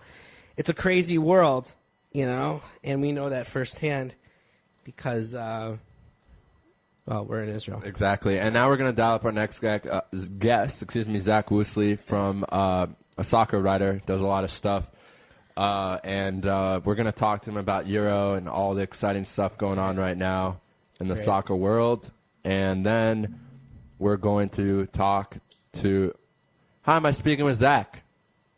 This is him. Zach, you're on Lewis Live on IsraelSportsRadio.com. Thank you so much for joining us today. You're no problem. I'm glad you guys were able to have me on. I want to ask you, we've had a lot of great soccer guests on the last 2 weeks in prep for the Euro. I want to go straight to it. I want to get your favorite and who you think is going to win and why. If I had to pick a favorite, I think I'm leaning toward Germany at this point. I know they haven't been impressive, especially in their last match. They looked like a defensive mess in their last time out. But there's just this team is well built, they're experienced, and I think they'll be comfortable. And I know Spain's probably a popular pick, but there's just a lot of questions around that team right now. And there's a lot of wondering of whether or not they'll be able to whether guys who haven't been in form will be able to get in form. If they do, then I think they're the natural favorite. But for me, I just have a funny feeling that Germany is going to be able to win this tournament, especially considering some of the other powers are struggling and have some issues. I think we'll clear up their path a little bit for them. Zach, hi, it's Aaron Krolik. I'm the co-host today of the show. And going back to your pick of Germany, if you had to pick, let's say, their top 5 players, if you could rank them for our audience, tell them who are Germany's studs and where do they play when they're not playing for their national team? You'll have to give me a second to think. For Germany especially, it kind of starts up front with Mario Gomez, a guy who is kind of been one of their big goal scorers, kind of the engine of that team, and a guy that I think they're going to lean pretty heavily on as far as for getting results and for making sure that they are able to do as well as they want to do. Sorry, I'm stalling just a little bit. Is like get my information in front of me. I need another big guy for them is computer. Apologies, guys. I know Mario they- Gomez yeah. plays for Bayern Munich. He's fresh off the Champions League campaign. So does Schweinsteiger. He's a big, right. and he's a big part. Can you hear me? I was going to say Schweinsteiger also plays for Bayern Munich, and then they Right, a guy like Bastian Schweinsteiger in the midfield. The biggest, as far as ranking for though, number one for me has to be Mesut Ozil. who Me plays too. for Real Madrid. Me He's too. an engine. He's a guy who had a tremendous season for Madrid. He was a big part of their success and a big part of the reason they were able to break through against Barcelona. So he's probably at the top for me. A guy like Gomez behind him. Schweinsteiger is very important in the midfield. Philip Lahm, the team captain, is going to be a big part of this, a defender. He also plays for Bayern. A lot of Bayern Munich players on this team. And, I put Manuel Neuer in there as well. I mean, a good goalkeeper is essential. It's maybe even cliche to say, but without a goalkeeper, it's very hard to succeed, obviously. It's one of the more key positions, and Neuer is a guy who's been in big positions and can definitely play the position. Right. And, it's funny. Mehmet Ozil, he just came on the scene. I mean, he had a really great World Cup 2 years ago. But before that, where was he before that? Before Bayern Munich. Before Madrid, yeah. Rack my brain at this point. I know, right? He's actually, he's one of my favorite players too, and he's definitely, I would say, their top player. I agree with you. I think it's going to be hard for Spain to come back. They just won the World Cup, and then they also won the Euro 4 years ago, right? So to actually, they've got that. They got that pressure off of them. I mean, Spain was looking for the big international successes. They got it with the last European tournament in 2008. They won the World Cup in 2010. So that sort of that monkey is off their shoulder in the sense that they've gotten those results in the big tournaments. Is the fire still there? Is the drive still there for them to succeed? And if it is, and they can find it, they're still an extremely good team. They're very talented. They have a ton of good players. I just wonder if that fire is there, and I wonder if the long, grueling seasons that a lot of their players have been through was going to catch up with them a little bit. Did you get a chance to watch the Champions League final? Of course Yes, you I did, did. I'm sure. It was like when Schweinsteiger missed that goal, I think it just was like, it was so painful. And I think he's going to want to come back and have a great Euro, to prove that he is one of Europe's studs. Where is England amidst all of this talk? England, I think, is a team that's going to underachieve. In fact, I don't think they're going to get out of their group. I'm picking them to falter only because of injuries. I think if they were completely healthy, if Frank Lampard was there, if some of the younger guys that aren't available, a guy like Jack Wilshere was there, maybe they could do enough to get through. But without that, and the fact that it's just a team that you don't know what to expect because of Roy Hodgson only having been with them a month. Hodgson is a tremendous manager in terms of setting a team up instead of setting up his organization and playing a system that he wants to play. And he'll get there with this England squad over time. But can they adapt fast enough? Are there enough guys that are going to buy into what he's trying to do in the short amount of time that's been offered to them to where it'll be able to be successful? I think they'll be very organized. I think they can be successful. But I just think they're set up to struggle, and I just don't know if they're going to have enough in terms of offense with Rooney not being able to play in the first couple of matches. Is there enough talent to get them through? And I just don't see it. It's one of those things where there's always pressure on England. The media is always wanting putting way too much pressure on them. But I think for once, maybe they need to back off because Hodgson's the right guy in my view, but it's not going to happen right away. Now, that said, they could come out and surprise everybody. But I just think they're going to struggle with France. France is very strong, and I just have a funny feeling Ukraine's going to be better than a lot of people think, and they'll be able to keep England from moving on to the next stage. Another interesting thing about England is that the Olympics are there, right, in 2 months. So, I mean, I'd have to imagine that England's going to be playing in the. Are they in the Olympics this year, Raphael? I believe they are, and go ahead, Zach. Yeah, no, they're in. Of course, the Olympics are under 23, and so a lot of the players involved in the Olympics won't be involved in the national team. They can't take senior players. But yet, that's a team. It's also Team Britain, which is Great Britain. The first time in a long time. So it's a little bit different mix. Obviously, they'll want to do very well in that. But it's one of those things where I don't really think that any of the key players involved in that are the kind that are going to be a big part of Europe. Now, it doesn't mean that a couple guys from this squad won't necessarily be in the Olympic squad. But I guarantee anybody who's on that national team right now heading to Ukraine and Poland is focused on that. The least thing they're worried about is the Olympics. that's something Right. that if they're involved in it at all, they'll deal with that when they're done with their campaign there. Right, and Zach, you're back now with Raphael. I want to stick with this English national team. As you mentioned, you made a great point. There's been a lot of talk in the media the last 40 years that this team's going to win, this team's going to win, then they go and they don't win. So I think for the first time in a long time, I think the British will be very happy to know that there's not so many high expectations going into the World Cup. The team is very young in some places, very inexperienced. As you said, Wayne Rooney's out the first 2 matches. Danny Welbeck's been playing really well. I think he had a goal against Belgium the other day. A lot of young guys on this team. Alex Chamberlain, of course, 18 and had I think 16 caps for Arsenal this year. So it's going to be very interesting to see what happens. But I want to talk a little bit more about the injuries, and some of these injuries were freak injuries. Gary Cahill breaking his jaw. I mean, when was the last time someone in soccer broke their jaw? And all these kinds of injuries that seem to be really hurting this team. So I want to ask you, actually, before I ask you that, I want to, something that I noticed you said to Aaron is you said you believe that Roy Hodgson was a good manager or the right call. So I disagree. So I'd love to hear your thoughts on that more. Look, he's a guy that isn't flashy. He's not, going to go out and make waves in the press. He's not going to go out and do crazy things on the sidelines. He knows how to set up a team to play a system. And more than that, he knows how to set up a team to play the type of game that can be successful in an international tournament. If you look back at some of the results, like when Greece won the Euros roughly a decade or so ago, even to a point Spain, as flashy as they were in the World Cup, look back at their statistics. They didn't blow people away with a ton of goals. They played an organized system. They did what they wanted to do, which was control the ball, they defended, and they won, and they got the goals they needed. In an international tournament like this, in these short knockout stages where the pressure's on, you've got to perform, sometimes the simpler you keep things, the more organized you are, sometimes the better defensively you play, can make all the difference. I think Hodgson is the type of coach who can take the talent that England has and adapt it and work it into a system, get the guys that are going to be able to do the job he needs them to do, instead of trying to be something they're not. I think one of England's biggest problems has always been this assumption that they are a better team than they really are, that they are the best in the world, that they invented the game, so therefore they should just be able to naturally succeed at the game. What they've needed is a manager to come in and to say, no, this is what we're going to do. We're going to find our talent. We're going to fit them in. We're going to find guys to play this system.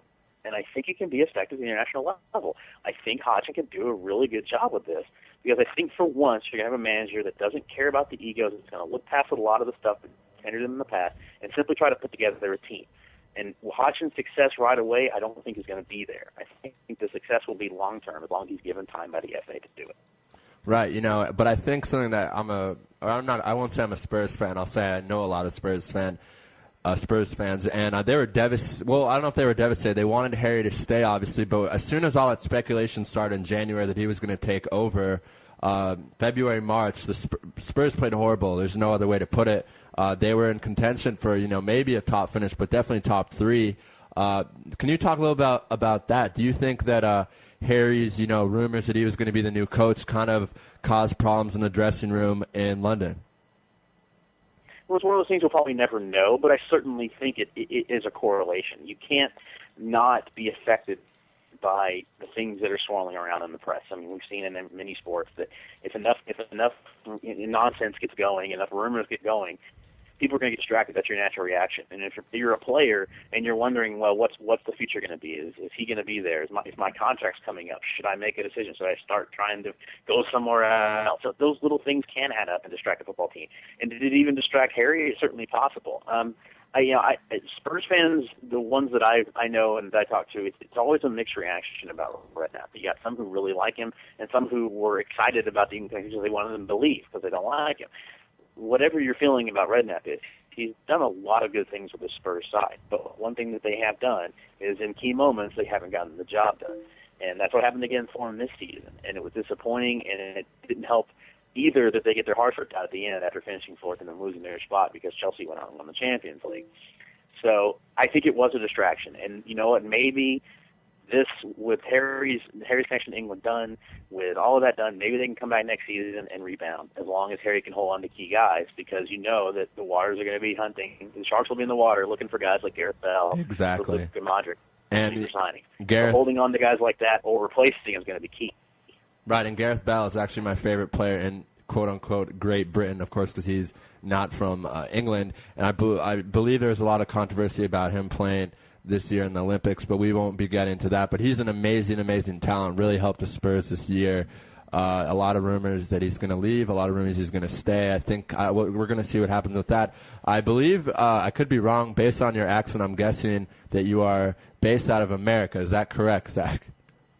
That is correct. So, gotta ask you, being in Israel, being a huge Arsenal Emirates fan, gotta ask you about some of the speculation that Clint Dempsey is going to be playing at the Emirates next year. Do you have any thoughts on that? You know, I'd love to see him play in a club like Arsenal. Honestly, I just want to see him. I want to see him come through on what he said. And the biggest thing he said is that he wants to play Champions League football. And you know, every player aspires to play in the Champions League, and Redknapp can try to play it down all he wants, but it's important, and it's something that people are interested in, and players want to do. It's the next step in your evolution as a player. Dempsey has been great at Fulham. The fact that Fulham gave him the opportunity, the fact he's been able to grow there and improve as a player, it's been a fantastic opportunity for him. Would it be fine if he stayed there? Sure. But you know what?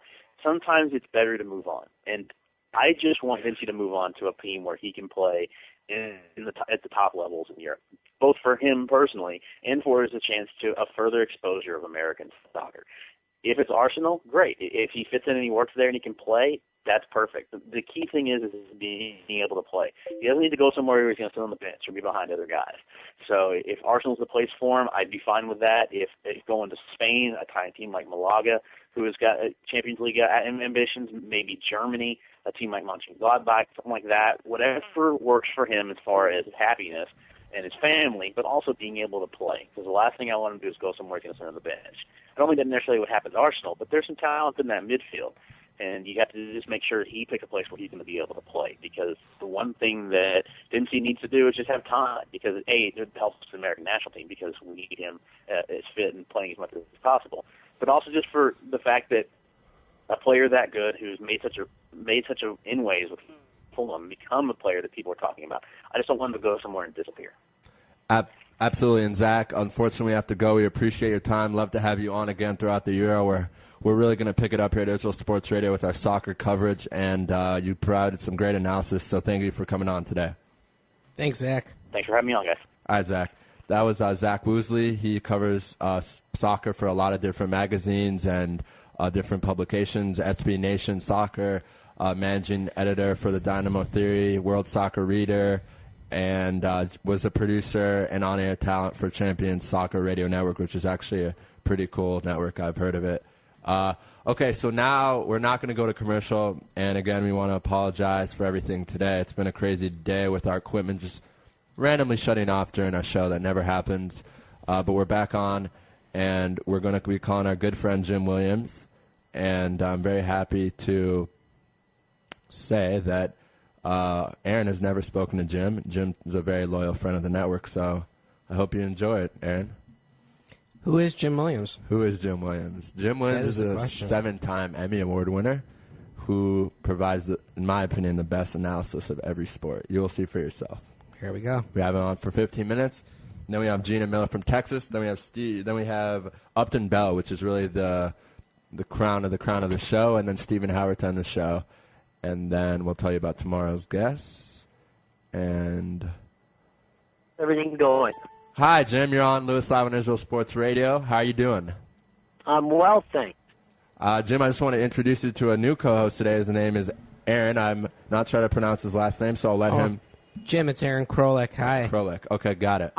Hey, Aaron, how are you? And believe it or not, Jim, we are actually talking to you from Jerusalem, Israel. Believe it or not, even though we're all speaking English and we're going to talk about sports, we are in Israel and we have listeners, and we are excited to have you here today.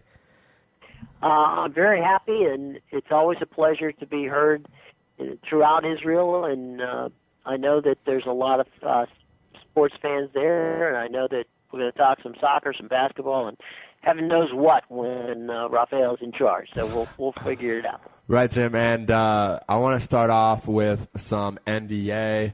Had a lot of great guests on the show this week from the basketball world, different media publications, and everyone said, no way, Jose, will the Heat lose Game 5 at home? Not happening. And what do you know? Domination by KG and the Truth in the fourth quarter. Rondo even didn't have the best game. Either did Pierce, really, the first 3 quarters. Really struggled shooting the ball, but somehow the Heat again got no help from the bench. 9 points was the highest score after LeBron and Wade. Jim, can the Heat come back? And if not, is Spoelstra out? I mean, what's going to happen with Spoelstra? Well, the answers to your question are yes, they can come back. And secondly, I think that Boston proved something that you and I have had a number of discussions about over the weeks, and that is that Doc Rivers and the Boston Celtic team and team in general usually can beat superstars regardless of how talented, and no one would ever doubt the talent of LeBron James and certainly Dwayne Wade and even a diminished Chris Bosh. But nevertheless, it's going to be tough for Miami to come to Boston Garden because all the pressure is on. I mean, Boston's playing with house money. I mean, they literally, they come to the Garden, all the pressure is on Miami. And Eric Spoelstra cannot coach in the same league with Doc Rivers, okay? That's true. There's no way. It doesn't happen. All right. He should receive a bill from Doc Rivers after the game on how much, on how to coach. And I say that, and Doc can do that to many coaches in the league. There are many guys who should be, receiving a bill from him. But no, Spoelstra's gone. There's no question. Right. And Spoelstra's gone because not necessarily because of his inability to coach, because he's only got what he's got to coach. I mean, he's got 2 superstars, Bosh, a third superstar in there, and then 6 guys who are role players. I mean, it's very difficult. It's not a team, and I keep trying to tell people that you can't win without a team. It's not a team. Yes, it's a team in name, but no, it's not a specific team where everybody has roles to play on the team, and that's a problem that Miami's going to have, and they're going to have it again if they get to the finals. And if Boston gets to the finals, well, then we'll see 2 teams playing in the finals because certainly OKC and both the Spurs play as teams. Right, and, Jim, I've also been saying that. I think I said it to you a couple times. You've said it to me. We have agreed this Heat team is not a team. It's 3 superstars, and there's a bunch of random guys. And, the thing about the Celtics teams, if you look at it, when they made their big 3 back 4 years ago, they still had a guy like Rondo who could distribute the ball. When you look at this Heat team, I'm just going to start naming the guys who play. Joel Anthony, with all, not to be rude, but he's just a big body down there. He doesn't score. Ronnie Turioff is really washed up. I kind of feel bad for him. Mike Miller and Shane Battier have not done a good job since they've been in Miami with anything. Battier has really struggled since he switched over from Memphis. And then guys like Norris Cole and Mario Chalmers, it's just like a flip of a coin. You don't really know what you're going to get from them. It's difficult to watch because I'm not a LeBron hater. I never have been. I actually love LeBron. I really, really love him. I think he's the best player in the NBA, and I think there's no one even close to him. I even will say that as an overall player. I won't say a better scorer or a better shooter, but it's just sad for me because I really don't think they're going to win this year. And, again, he's going to get a lot of hate, and it's really not his fault. I think it's actually spectacular what the Heat have been able to do without Chris Bosh, in my opinion, just with Dwayne Wade, who's really struggled too, by the way. I'm sure you what are your thoughts on Dwayne, Jim, just really not being able to – something's off. I mean, I made a comment on the show yesterday. Maybe he's getting divorced from his wife. Maybe his kid has something seems off in his demeanor and in his game. But I think that part of it's Boston. I mean, Boston – you can't take everybody away. You can't take all 3 of those guys away. Right. Okay, well, Bosh is out. it's difficult to take from a Boston standpoint. It's difficult to match it up and take LeBron out of that game. It's not as difficult for Boston, body-wise and size-wise, to make life hell on Dwayne Wade. And I think what they've done is they've said, fine, let's do everything we can to alter Dwayne's game and make LeBron beat us. And, LeBron has done pretty well, and certainly, Dwayne has done as well as he can, given the fact that they have basically, tried everything humanly possible, and I'm talking from Doc Rivers' standpoint, to disrupt Dwayne's game. And, if you're going to take one guy away, they'll basically say, fine, here's the opportunity to beat us, and that's where the problem is that you're not getting the points from the supporting cast. And that's where, we just talked about it. Mike Miller's not giving you the points. Guys are just not stepping up because they don't know specifically what their role on the team is. I mean, they know that it's basically the big three, and by the way, we're here. What do you want us to do? Well, does Mike Miller is a guy capable of scoring 25, 30 points a game if need be. I mean, I'm not saying he's going to do it every game, but he's got that good outside shot. If you need him to take the outside shot, then that's what you need to do. But if he's not in cycle in the system on a regular basis, and you're not rotating him around and giving him the open opportunities, he's not going to get into the rhythm to make that shot. And that's the thing. It's like a pickup game versus a team. You've got three guys and two guys who we just picked off the street. And I don't mean that these guys aren't talented. They're all talented. They just don't know what their role is on that team because they don't play like a team. They play like, get the ball to LeBron, get the ball to Dwayne, they'll figure out what to do with it. And if you watch the guys on the Miami Heat team, they're running around, but they're not necessarily, doing it in any specific way that helps set the other two guys up. Right. And, Jim, I want to ask your thoughts about Spoelstra deciding not to play Bosch in the fourth quarter. I really don't understand that at all. I think it makes zero sense, but hopefully you'll have some thoughts on that.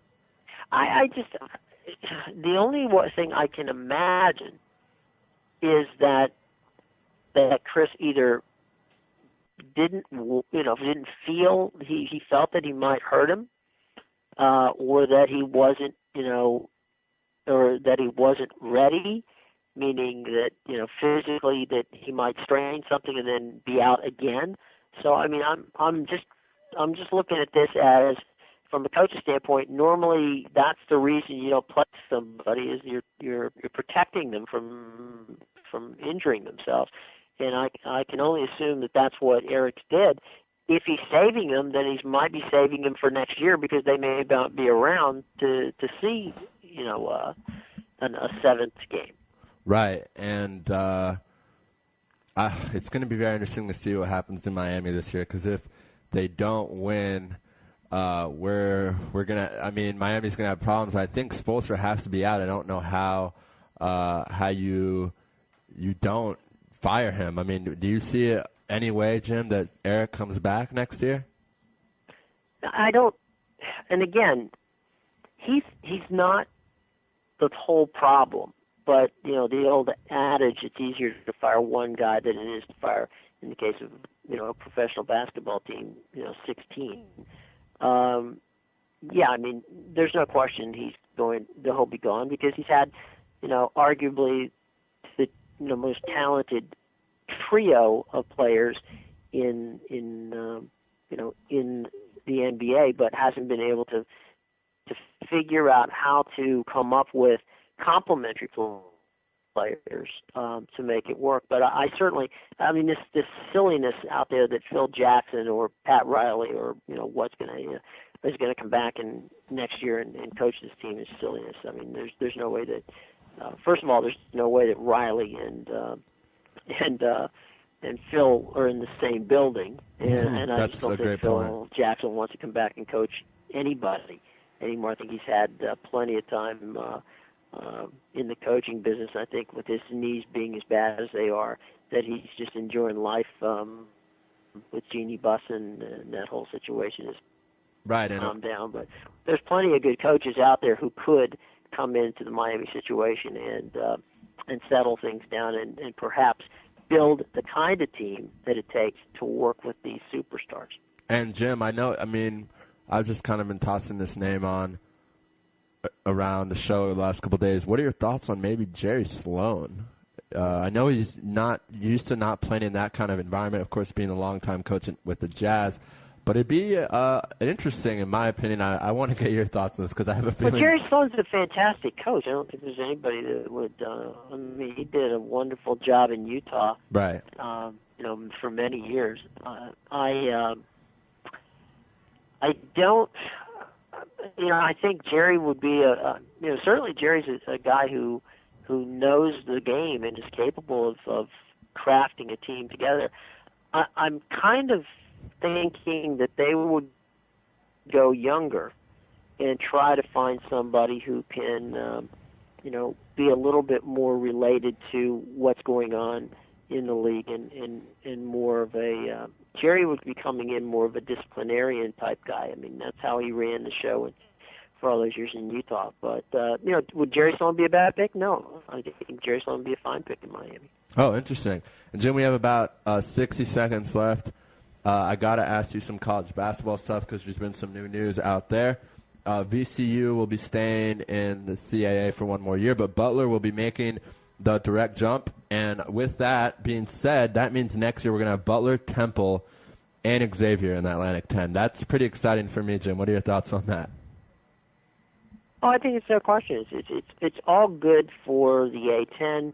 I think that it energizes anything that energizes college basketball is good for good for sports. It's a great situation, and I think that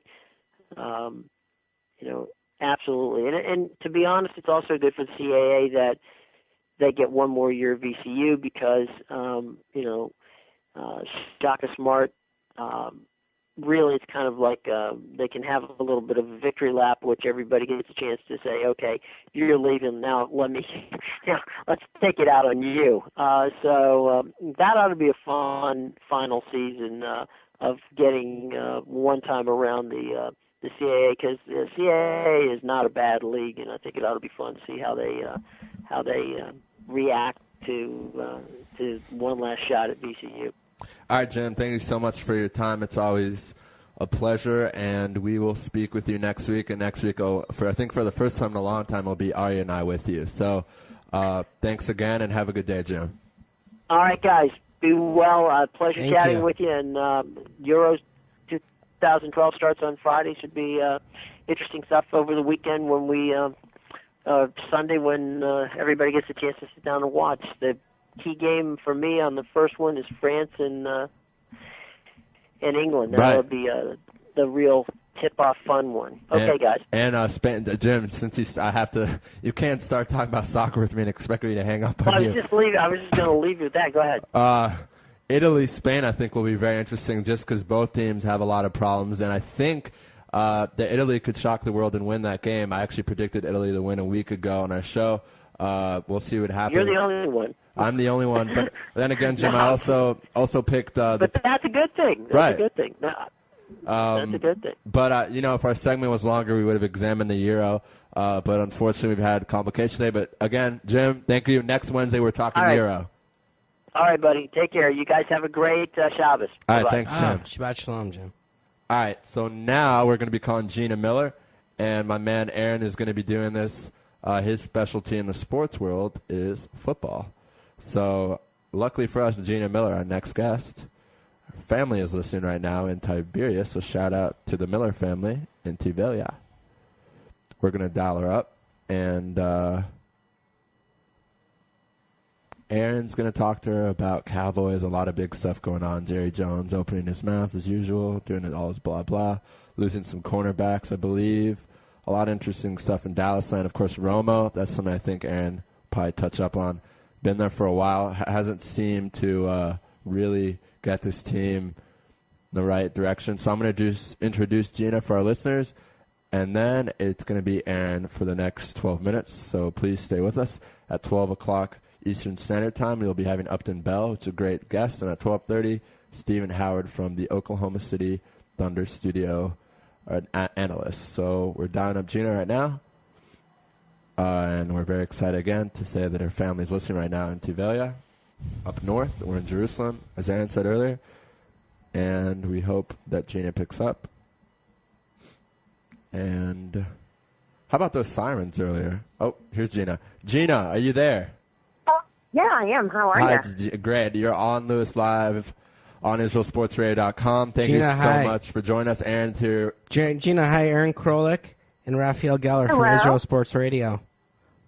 We've been waiting for Thank this you for hour. having me. Yes, thank you for coming on. And we're a couple minutes late. We were supposed to call you, I believe, at 12 at quarter till the hour. We're about 3 minutes late, and we have a lot to talk to you about today. I know you want to send a shout out to your family listening. Do you want to go ahead and do that right now?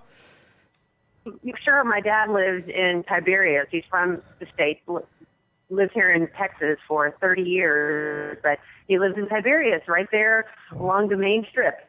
That's amazing. Hello to Dean Miller. It's about an hour. It's about an hour north of Jerusalem, maybe about 2 hours north of Jerusalem. Exactly. Yeah. And we're broadcasting, of course, from German colony in Yerushalayim, and we're at the center of the sports world here, and we have you on, and we know that the Cowboys. We want to get right to the NFL here. We're always talking NFL. At least I am. I'm always thinking NFL, and my friends are, and people on Twitter. There's always news about NFL, and with the Cowboys, I feel like there's so much to talk about, and I feel like, can you give our listeners in Israel and around the world, a couple of hot topics right now that are surrounding the Dallas Cowboys for their upcoming 2012 season? Sure. I mean, Cowboys are always such, like you said, a hot topic because people either love them or they hate them. They're always one of the most highest rated teams whenever the games are broadcast nationally.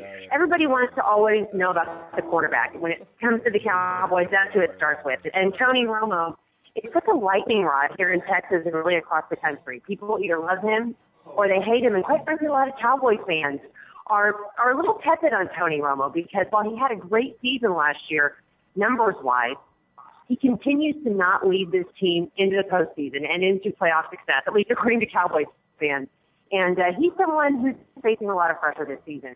Cowboys owner Jerry Jones recently came out and said that his personal window of opportunity, if you will, was closing. And while he was referring to himself, his own personal window of opportunity, a lot of Cowboys fans and people who covered the team took that as to mean the Cowboys' window of opportunity to win, to get back to the Super Bowl, to win their sixth championship in franchise history, that window is closing.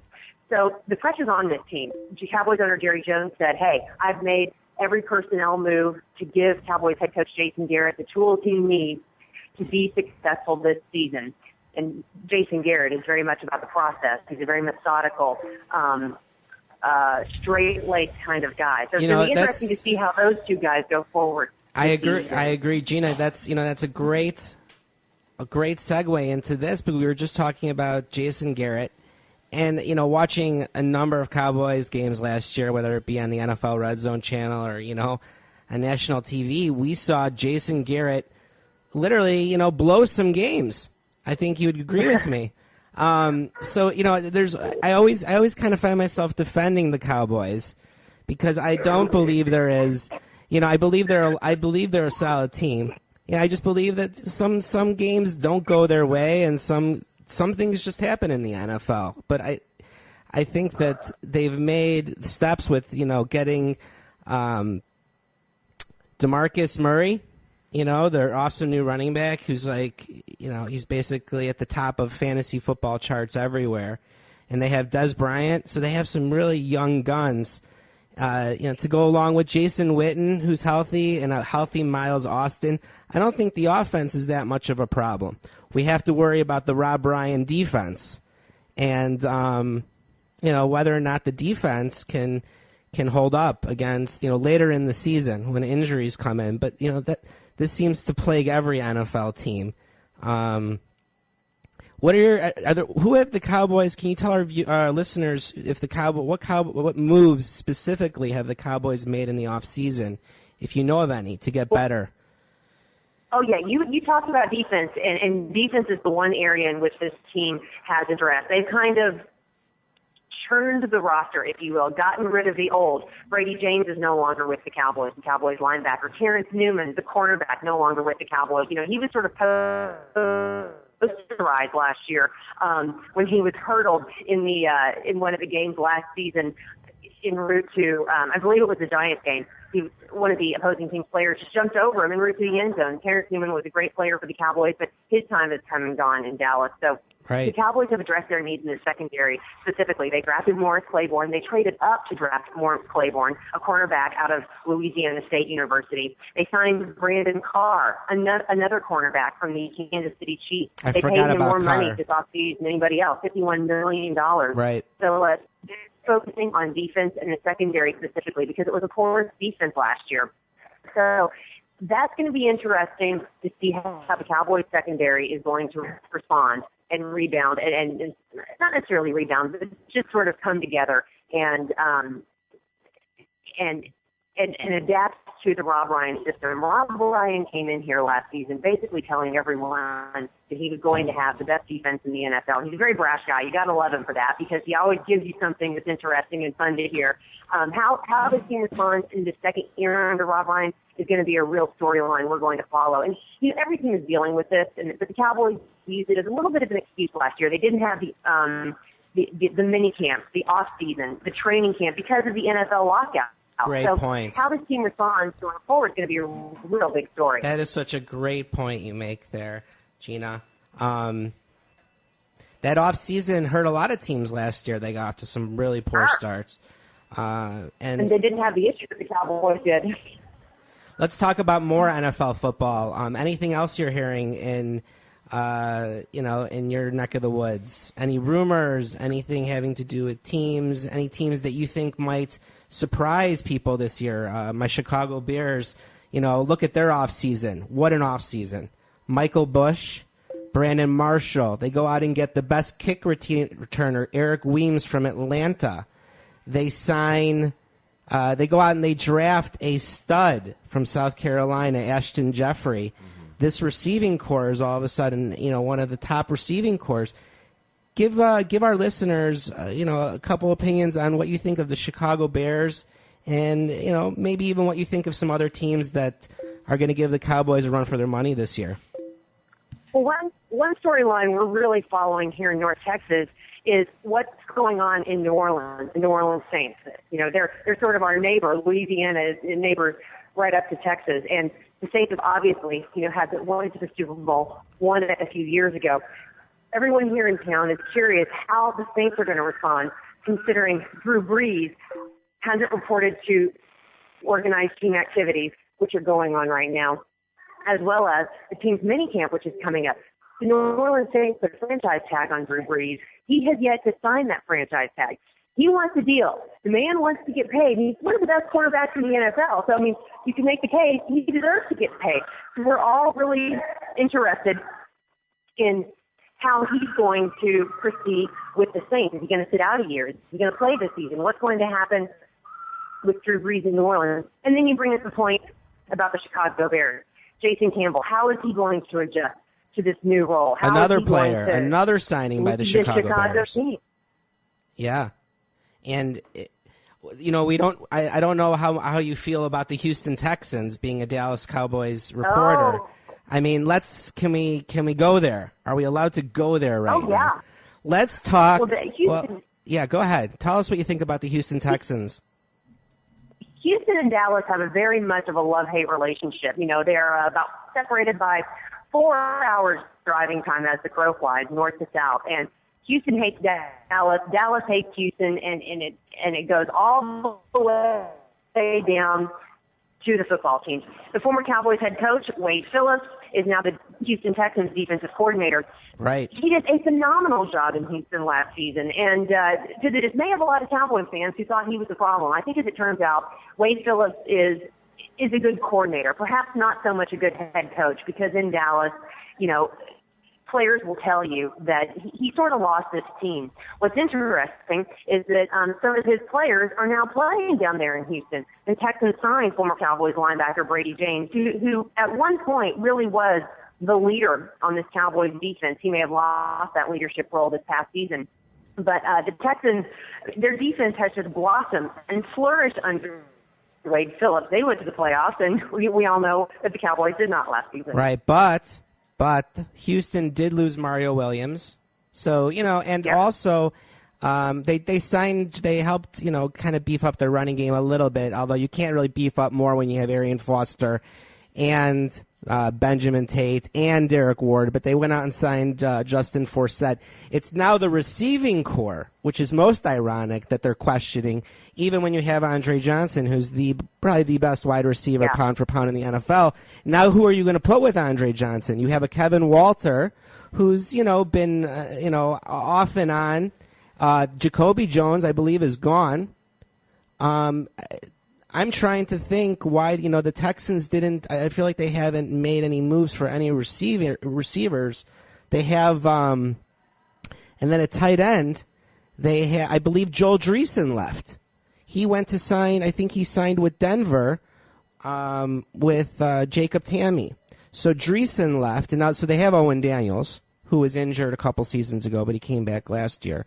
But I still think, their offense, and especially now we know about Matt Schaub. We know he has the arm. We know he has, I've seen him have some pretty bad interceptions and fumbles late in games, like where you're just thinking to yourself, wow, how could he just do this? And that's the Tony Romo. You have those Tony Romo moments, The Tony Romo-ism, exactly. yeah. You have it, but, and that's unfair. I don't even like going there. Who likes going there with the Tony Romo-isms? Because we know that quarterback is, I think it's the hardest position probably in all sports. I mean, you have to lead the team. Yeah. And Tony Romo, he does a great job at. So does Matt Schaub.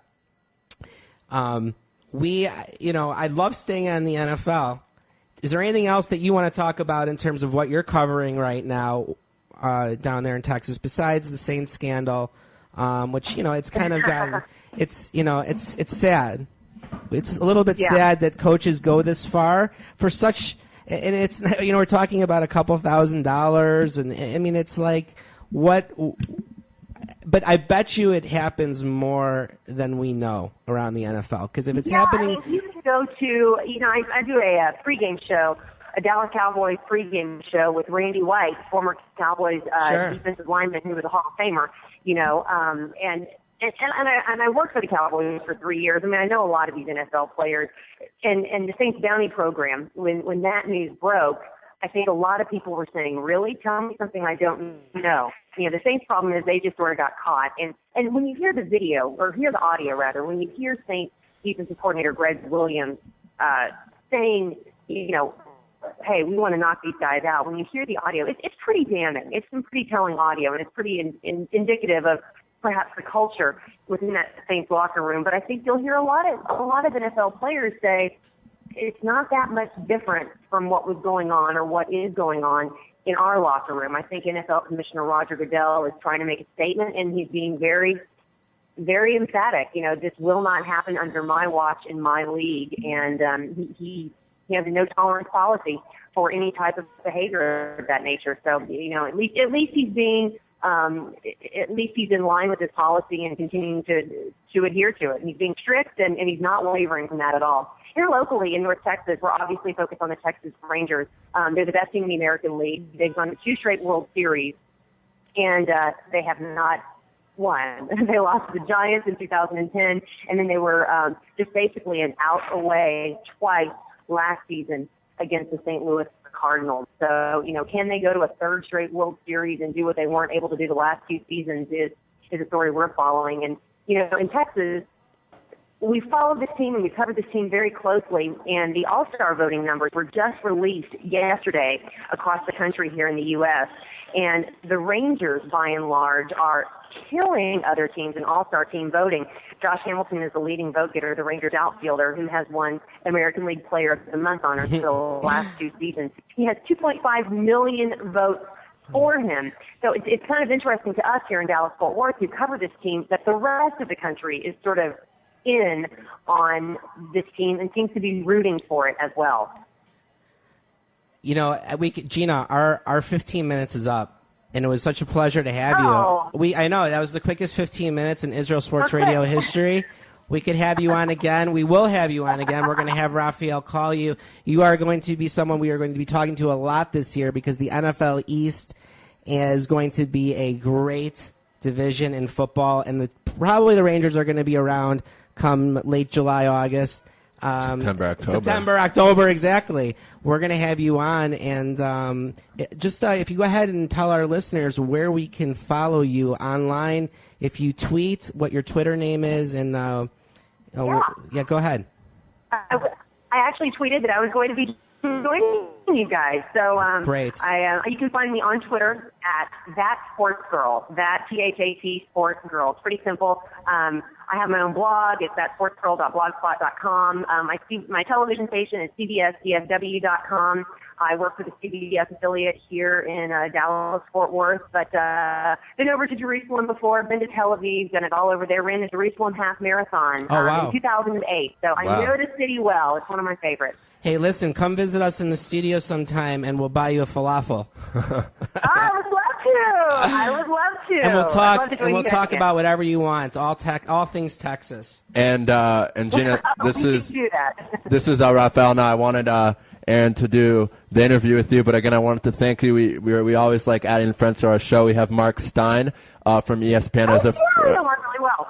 Yeah, Mark's a great guy, and we're going to have him on, I believe, next week when the final starts. So it's great to add another Texan to our show. And we hope that your father enjoyed listening, and we'd love to have you on again, and have a great day out there. I do, too. Thank you so much, guys. Yom Tov. Thanks, Gina. Bye. All right, so now, that was great. I just thought of something, guys, for our listeners. When we had all those problems, I was told by someone who knows a lot of stuff about technical stuff that the sirens could have messed with our equipment because it's the sound waves. And the siren's very strong. Of course, it has to be heard throughout all of Jerusalem.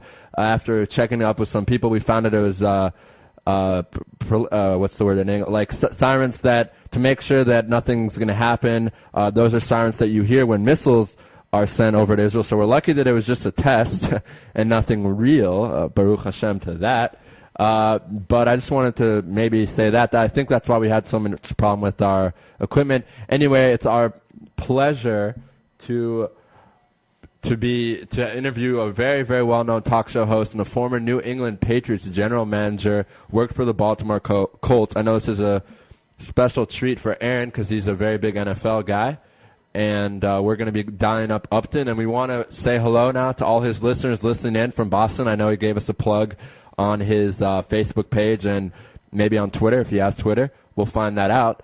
But welcome to all our Boston fans. We love Boston fans. We've had a lot of great people on. We have a good friend, Kyle Draper from Comcast New England, who came on with us last night in Miami to talk Celtics, and great stuff with him. So we're going to dial up Upton now and make sure he's doing okay. He had a knee injury. I'm sure all you listeners in Boston know that. Some sort of injury, required surgery. We had a scheduled interview a couple weeks ago, but he got hurt. So we're hoping he's feeling better. And we're dialing him up. Hi, am I speaking with Upton Bell?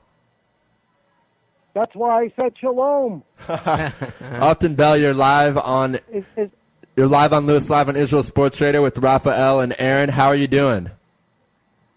I'm doing fabulous today. Good. We got to, before we get into everything, I got to ask you, how's your health doing? Have you recovered from your surgery? I have recovered. In fact, I'm ready to take the court against the Miami Heat. That's good to hear. Your Celtics are doing an amazing job. I'm going to talk with you a little bit about the Celtics, and then Aaron's going to talk to you about all New England Patriots, a lot of great stuff coming in next year. So, Aaron. Hi, Upton. How are you, Upton? I'm doing great. Let me ask you. I'll ask you in Hebrew. Ma shlomcha. And you're supposed to say. Ma shalom. You're supposed to say mitsuyan, and that means excellent. Mitsuyan. Perfect. All right, Upton. You said it first. We had last night from Comcast New England, Kyle Draper, a good friend of our program who was in Miami. We talked a lot about the game. Everyone made their predictions, and I'm not going to lie, everyone picked the Heat. So what's going on in Boston? How did they pull off that win last night? It was remarkable. It's called heart, and you guys ought to know you're in the Middle East, and you're survived as a country because of heart. You're surrounded on all sides, and I look in a different way in sports, the same way with the Celtics.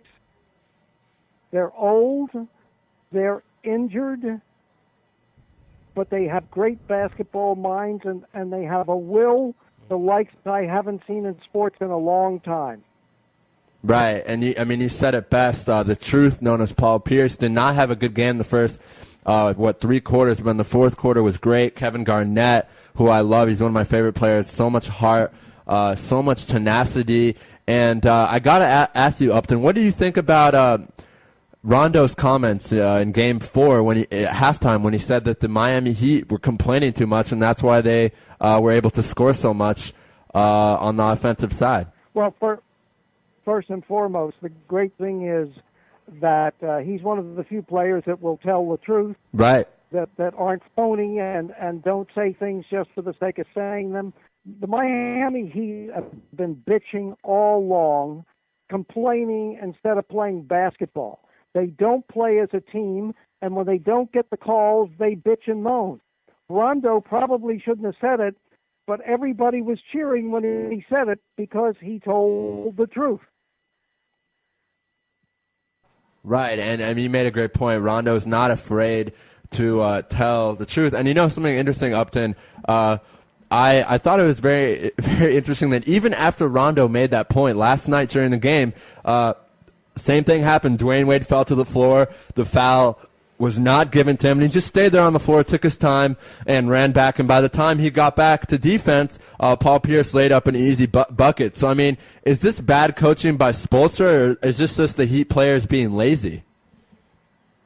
Well, I think it's partially bad playing by the not 1, not 2, not 3, not 4, not 5, not 6. You know, when they got together in Miami, bad playing by great individual players, but I don't think the coach Spoelstra is able to control these people. And I think God himself, Pat Riley, is probably sitting in the stands and saying, what the hell do I do here? Because he certainly can't replace him now. Right. But the difference is the Celtic players, guys, they listen to their coach. They play as a team. They sublimate their egos. These guys, their egos are bigger than team. That's true. I mean, and Rivers is such a passionate guy. I know the players absolutely love him, everything he brings to the team. Hello? Yeah, Upton, can you hear us? Yes. Okay, I think we lost there for a second. I was saying I completely agree with you. Doc Rivers is known for being one of the best coaches in the NBA, and not just being a good coach, but being a guy who really truly cares about the game being played the right way and all about passion. And there's so many great players on this Celtics team, and as you mentioned, there's no ego with them. I mean, they all work as a team.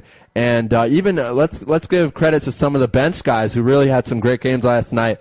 Michael Pietrus played lights out. He played tremendous, had a lot of great three-point shots and drove the ball. And, of course, the guy from Wisconsin, I'm blanking on his name. I believe he's a rookie. Greg Stietzman, I believe is his name. He played really well in the limited minutes he had. So could you touch Upton a little bit on the X-Factor players for the Celtics and what they bring to your Celtic team? Well, here again is why all of America that watches basketball is rooting for the Celtics, and normally they don't. The reason is their bench is depleted. First and foremost, if Avery Bradley was playing and didn't have the two shoulders that would be operated on, he would shut down Dwayne Wade. they really lost something when they lost him. But when you look at Brandon Bass, who's their fifth man and a much bigger improvement over Big Baby Davis, and then you look at Stiesma, who never played until the age of 27 in the pros, and particularly Michael Petrus, who not only hit those big threes last night, but he has to guard God himself, LeBron James. So they have gotten great contribution off a bench that can't match Miami's bench. I mean, listen, I never really get too high or too low about any of the games I watch. But I'll have to say, for the first time in my life, I have really rooted for this team because in an era of overarching egos, this team really represents something that we all like. Yeah, absolutely. And, I mean, it'll be very interesting to see if they can close it out in Boston Game 6. Again, I think no one's going to be rooting for them. Everyone's going to pick the Heat. I remember watching the pregame show on ESPN, Michael Wilbon, Magic Johnson. They all picked the Heat, and I think even one of them said that it'd be a blowout. So, gotta love this team, gotta love the heart. And, it's been a pleasure for me to stay up in the morning here in Israel to the wee hours, till 5, 6 in the morning to watch this Celtic team really play as a team. And I'll tell you, Upton, something that's very meaningful to me is I grew up in a household where Bobby Knight was always the most important thing, and teamwork was the most important thing. So seeing this Celtic team kind of reminds me of that 1975 team where they went undefeated with Scott May and all those great John Laskowski and all those great guys, because all those guys were great players. I mean, they all went on to the NBA, but they knew what they had to do for the team to win. And that seems to be exactly what the Celtics are doing. I'm not comparing Doc Rivers to Bobby Knight, but I'm saying that I've been very, very impressed by Doc Rivers. He's definitely outcoached Eric Spoelstra, and I'll be rooting for the Celtics to go all the way, and it'll be very interesting to see what happens. And now, Upton, you have an amazing resume. Sorry, go ahead. Yeah. Guys, just before we get to football, because I do want to get into that with you, let me just say something about the ESPN crew and Magic Johnson in particular. Okay. Magic Johnson was a great, great player, one of the smartest players of all time, a great businessman.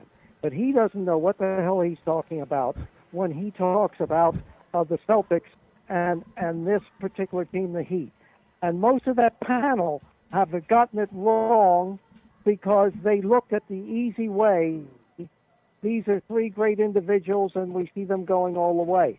The best crew is the TNT crew with Charles Barkley and company, who really tell it like it is. So I don't pay much attention to that panel on ESPN. I'm sorry, but I don't. No, interesting. That's and the panels are very different. I believe that TNT's panel just won an Emmy Award, or Charles Barkley did. I love listening to TNT, but that's a great point there. Interesting stuff from Upton Bell. We're on right now. For our listeners that are just tuning in, we're on with Upton Bell, who is a radio talk show host in the Boston area and also a former American football executive. And now I want Aaron to come in to the picture and kind of talk to you about football and your amazing resume. You've been around the league for so long in the game. So here's my co-host, Aaron. Upton, hi, it's Aaron Krolik from Israel Sports Radio. We're so happy to have you on today. What time is it there by you? I'm happy. It right now is 12:15 in the morning. Okay, that makes sense. It's about 7:15 here in Jerusalem, and we're still talking sports. And I wanted, just before we get into football, I wanted to ask you something. We talk a lot on the station right now. We're kind of ripping on the Miami Heat and Spoelstra. Meanwhile, the series isn't over, and we've seen a lot crazier things in sports. Everyone's talking like the Miami Heat is in last place and they didn't even make the playoffs. And I think that there's still 2 games to be played, and we'll see what happens. That being said, tell our listeners one thing. What does it mean when people say, I think that Doc Rivers outcoached Eric Spoelstra? What is the definition of being outcoached in your mind? Well, first and foremost, most of the people that say this don't know what they're talking about. Doc Rivers doesn't necessarily outcoach Spoelstra because Doc Rivers has a group of players that listens to what he has to say and understands at strategic moments in the game when he tells them what they need to do, they're like coaches and do it. Spoelstra is not so much being out-coached. He's dealing with a group of individuals who are more interested in how they get the ball and get themselves in position to score. So it's kind of unfair to Spoelstra because I think if Spoelstra had a different type of team, you would see a different type of coach. So believe me, guys, when I tell you, the people who watch this game and have never coached it or play it don't have a clue. That's, I mean, I hope I answered your question in a roundabout way. You are totally roundabout with that answer, and it's funny. Yeah, the sports people get their news from so many sources nowadays. You know, just going to who you read on Twitter, who you're following. You know, all of the newspapers are online. You have sportscasters all over the country, and people have their own opinions. And you know, it's amazing that people have. You know, there are people that get paid, you know, to do this, to do sportscasting, and according to you, you know, they don't even know what they're talking about. And we listen to them, and we try to sort through them analyzing these games. But you know, who really knows? I guess it's up to yeah. Go ahead. Listen, the great thing about talk radio is everybody has an opinion. Yes. Right. And that's what talk radio is about. I have no problem with that. But when some people come on and talk about a game that either haven't played it or coached it or been in that type of situation, then I just accept it as an opinion, but I don't accept it as fact. Interesting. For instance, the color commentary on the games has been terrific because the man who is talking about the game coached the game and was in the game and really understands what is going on out in the court. Right. And I think that's the advantage we have in watching them on ESPN. Right, and of course you're taught for our listeners right now who aren't been watching you, of course, talking about former Nick coach and a lot of other stuff, Stan Van Gundy. Van Gundy, yeah, right. Terrific. And Upton, tell our listeners a little bit about yourself. I mean, you have such an interesting story. I'm just here on looking up your name, Upton Bell, you know, and we see that you started out with the Baltimore Colts in 1960 working as a dressing room attendant. Tell our listeners maybe if you can in a short time, because we want to ask you so many more questions about right now, but tell us kind of how you got from a dressing room attendant to, a world-renowned sportscaster. Well, first of all, let me start by saying any of your listeners in Israel and the Middle East, if they want to get a great book on the story of my family and partially on my life, get a book called On Any Given Sunday by Bob Lyons of the Associated Press. Right. Okay. My father founded the Philadelphia Eagles, was a co-owner of the Pittsburgh Steelers. Bert Bell, correct? Invented the pro football draft. Wow. Invented sudden death overtime. Was commissioner of pro football from 1946 to 59. Changed all the rules of pro football.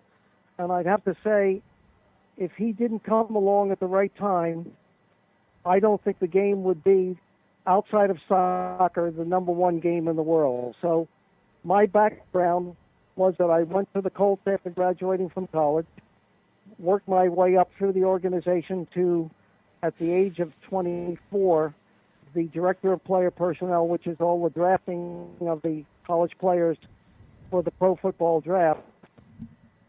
And then we, of course, went to 2 Super Bowls, lost in the 1968 famous Joe Namath I Guarantee Super Bowl.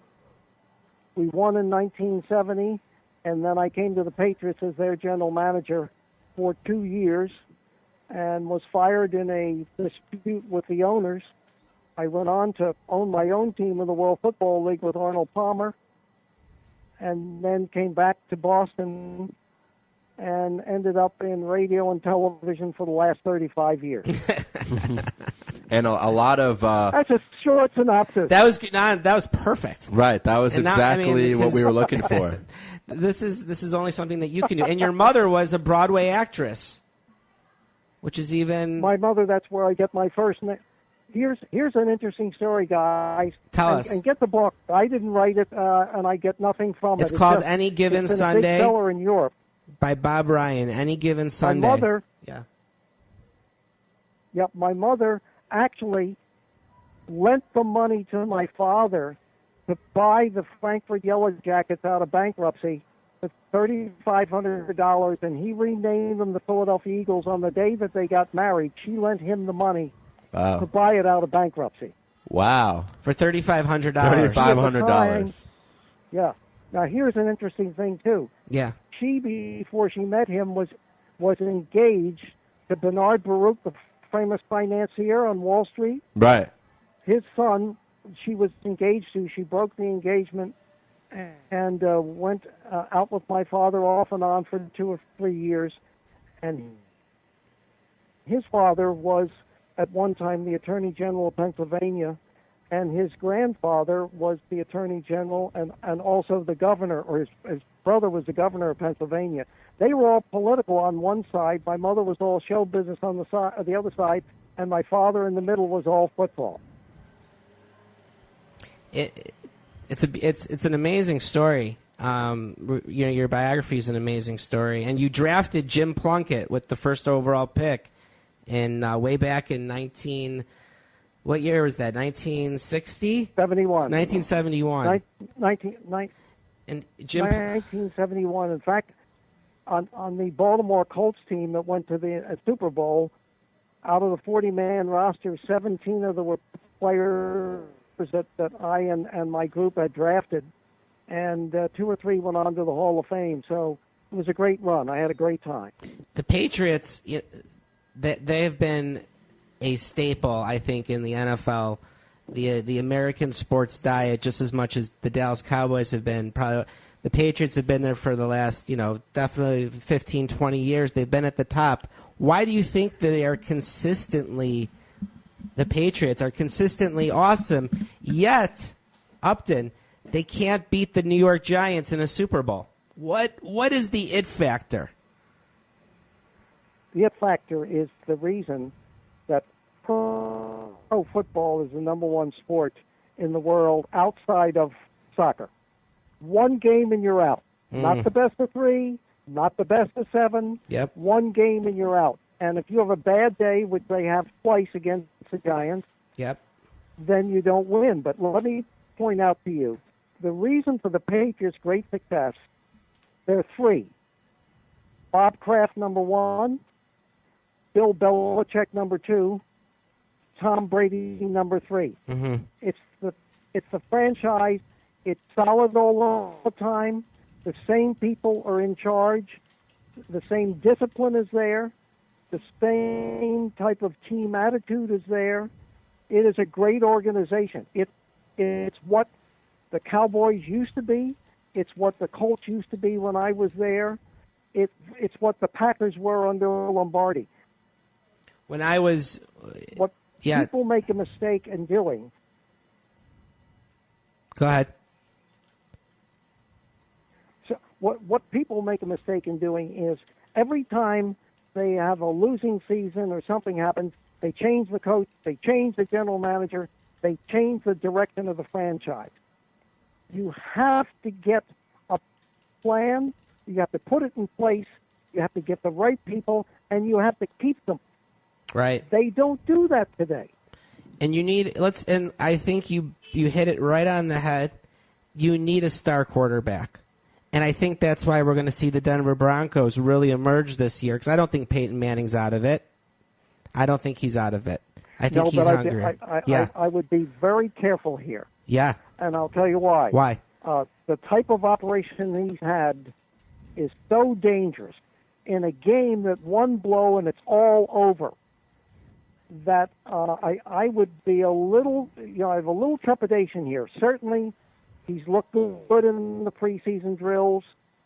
He can certainly turn that franchise around. But one blow to that neck or that arm, and it's all over. A couple of my favorite Patriots moments I wanted to tell you was the snow game against the Tennessee Titans. Do you remember that one about 3-4 years ago? It was an absolute blizzard. I do, but yeah. I do, but my favorite game, one of my top 10 favorite games of all time, is the snow game against the Raiders and the Tuck rule. Right. Because that was the one that really made Tom Brady. Of course. It started this team on its run to the Super Bowl, and in some cases, I think it was the wrong call. But that's the luck of life. Right. But, in looking at that game, there's no way they should have won that game. They did win it, and I will say this, that until he left, the greatest clutch player I've ever seen was Adam Vinatieri. Right. Brady was really and has been really great. All right, so we lost Upton there. Like I said, the connection's been really weird. We're going to try him again to finish the interview there. We had a good segment with him, though. And interesting stuff that Upton was saying. Of course, he has an old-timer's view. My father is exactly the same age as Mr. Bell, so I'm kind of used to hearing a lot of the stuff that Upton's saying.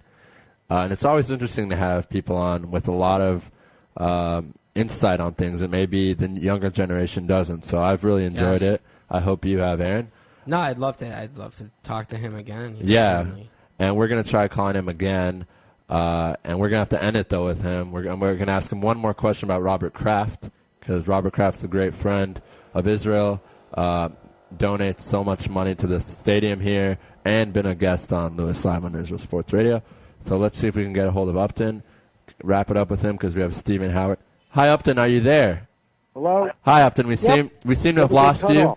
I just want to let you know we have 2 minutes left, so I have one last question for you. I want you to talk about Robert Kraft. He's been on our show. He's a huge supporter of Israel. He's considered one of the most passionate owners in all sports, and I'm sure you have a great perspective on him. So if you could end our segment with that we really appreciate it. Well, first and foremost, he's been a great businessman. In fact, I worked for him when he owned part of Channel 7 way before the Patriots. And in fact, when I was the general manager of the Patriots, he and his sons used to come to the game as fans. Wow. He is a tremendous businessman. He has a great passion for his team. But again, he did something that a lot of people have not done, and I'll go back to it. He put together, just like all his other businesses, he put one person in charge. He made them responsible and said, this is this is our plan. This is what I want you to do. And if you're successful, you'll stay a long time. If you're not, you're gone. So his key hirings are Bill Belichick. And then, of course, the luck of the draw, they got Brady. But the key architect that Kraft hired and will always be remembered for is Belichick, who, is not very loved in press conferences, but is a great, great coach. He has done a lot for the communities. As you've seen, he has loved Israel. He has done a lot in your country. Absolutely. He does a lot for the Jewish charities and other people here. He's a tremendous guy, and I can't say enough about him as an owner, as an organizational person, and, of course, his wife was one of the dearest people you'd ever meet, Myra Kraft. Absolutely, and we were very, very sad in Israel to hear about her passing, because she was very instrumental in the Israel Football League here. Mr. Kraft bought a stadium in downtown Jerusalem, donates a lot of money every year to make sure it's going. In fact, one of our correspondents is the commissioner of the league. It's starting to become incredibly popular. 10 teams all across Israel, northern Israel, southern Israel, central Israel. We love Robert Kraft. Like I said, he's been on the show, and we have so much respect for everything he does as a person and as an owner. And Upton, unfortunately, I wish we had more time, but we got to run. It's been an absolute honor and pleasure to have you on, and we'd love to have you on in the future. It's great talking to you. I would love to be back again. Shalom to all of you and all of the people in Israel and throughout the Middle East. And someday football will be almost as popular as soccer. Amen. Thanks, guys. We'll see, Upton. Thank you so much, and have a great day. Thank you.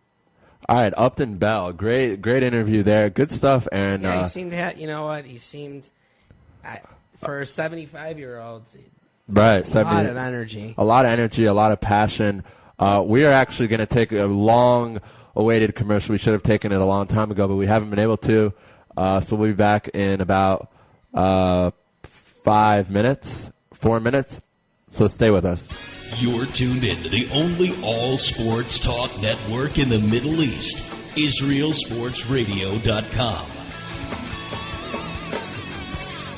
Body and Soul Gym in the heart of Talpiot. Great machines, excellent staff, and wonderful classes such as Pilates, yoga, and kickboxing. Give them a call at 02-678-8861. Once again, that's 02-678-8861. www.body-soul.co.il. Once again, that's www.body-soul.co.il. That's Body and Soul in the heart of Talpiot, which is great for your body and your soul. You're already using a credit card every day. Why not feel good every time you make a purchase? When using the HAS Advantage Support Israel Visa card, a percentage of each purchase you make will be donated to your choice of 24 Israeli-based charities, while still earning a reward point for every dollar spent. But wait, these rewards are even better than the standard rewards you get, especially when using them towards Israel travel, with the best conversion rate on El Al's Matmeed frequent flyer program. Earn double points at some of your favorite supermarkets and restaurants in the U.S., as well as discounts all over Israel. If you love traveling and supporting Israel, HAS Advantage is the card for you. Just give us a call toll-free at 1-866-6-ISRAEL. Sign up right now with the code ISR10 to earn 2,500 bonus points. That's 1-866-647-7235. HAS Advantage. Earn rewards. Support Israel. Offer valid for U.S. citizens only. Terms and conditions do apply. When dialing from within Israel, please dial 1-800-200-818. Israel Sports Dynamics specializes in football consulting, equipment, uniforms, and more. Great brands such as Nike, Russell Athletics, Schutt Sports Products, and many more. Just one call away. With over 30 years coaching experience with university and professional athletes, Terry Hill, owner of ISD, can advise you for all your sports needs. Call 054-581-3248. That's 054-581-3248, or visit our website at www.isdisrael.com. If that's not easy enough, click on the ISD banner on the Israel Sports Radio website and be part of the game. Are you tired of paying for expensive gym memberships that you don't use? Are you frustrated by not seeing results? It's time for the X1. Israel Gym Systems is proud to launch the X1 suspension and bodyweight training system. Lose weight, build muscle, improve balance, coordination, and flexibility. With your purchase of the X1, you'll receive a free membership to IsraelGym.com and access to our archives of videos and exercise plans. Sign up today at www.IsraelGym.com and get ready for the new you. Israel Gym X1. Higia Hazman. DJ Venom. DJ Venom. DJ Venom. DJing parties throughout Israel. Birthday parties, weddings, club events, bar mitzvahs, bat mitzvahs, and much more. You pick the type of music and DJ Venom will turn your event into the party of the year. Available Sunday through Thursday.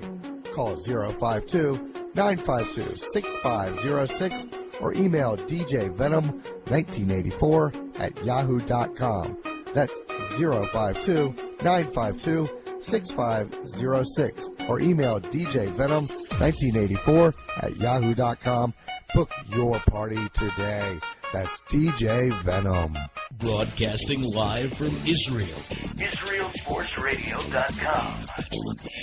Back in Jerusalem, Israel, here with Raphael and Aaron tonight on this beautiful Wednesday night, June 6, 2012. We had a great show so far.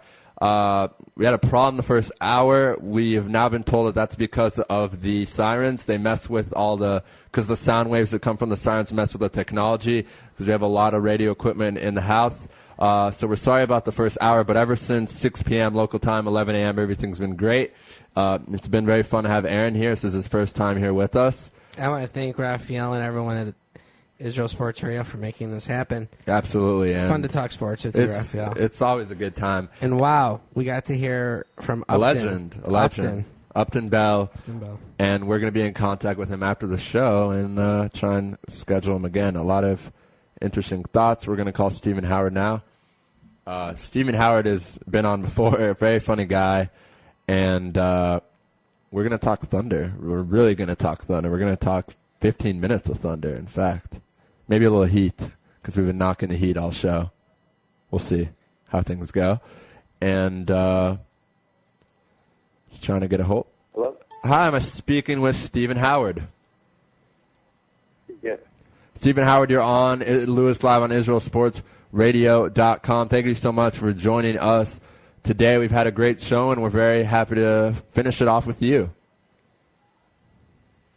Sounds great. Thanks for having me. Absolutely. And, when we first contacted you about having you on, little did we know that tonight, in a matter of hours, that your Oklahoma City Thunder could be advancing to the NBA Finals. So could you talk a little bit about that?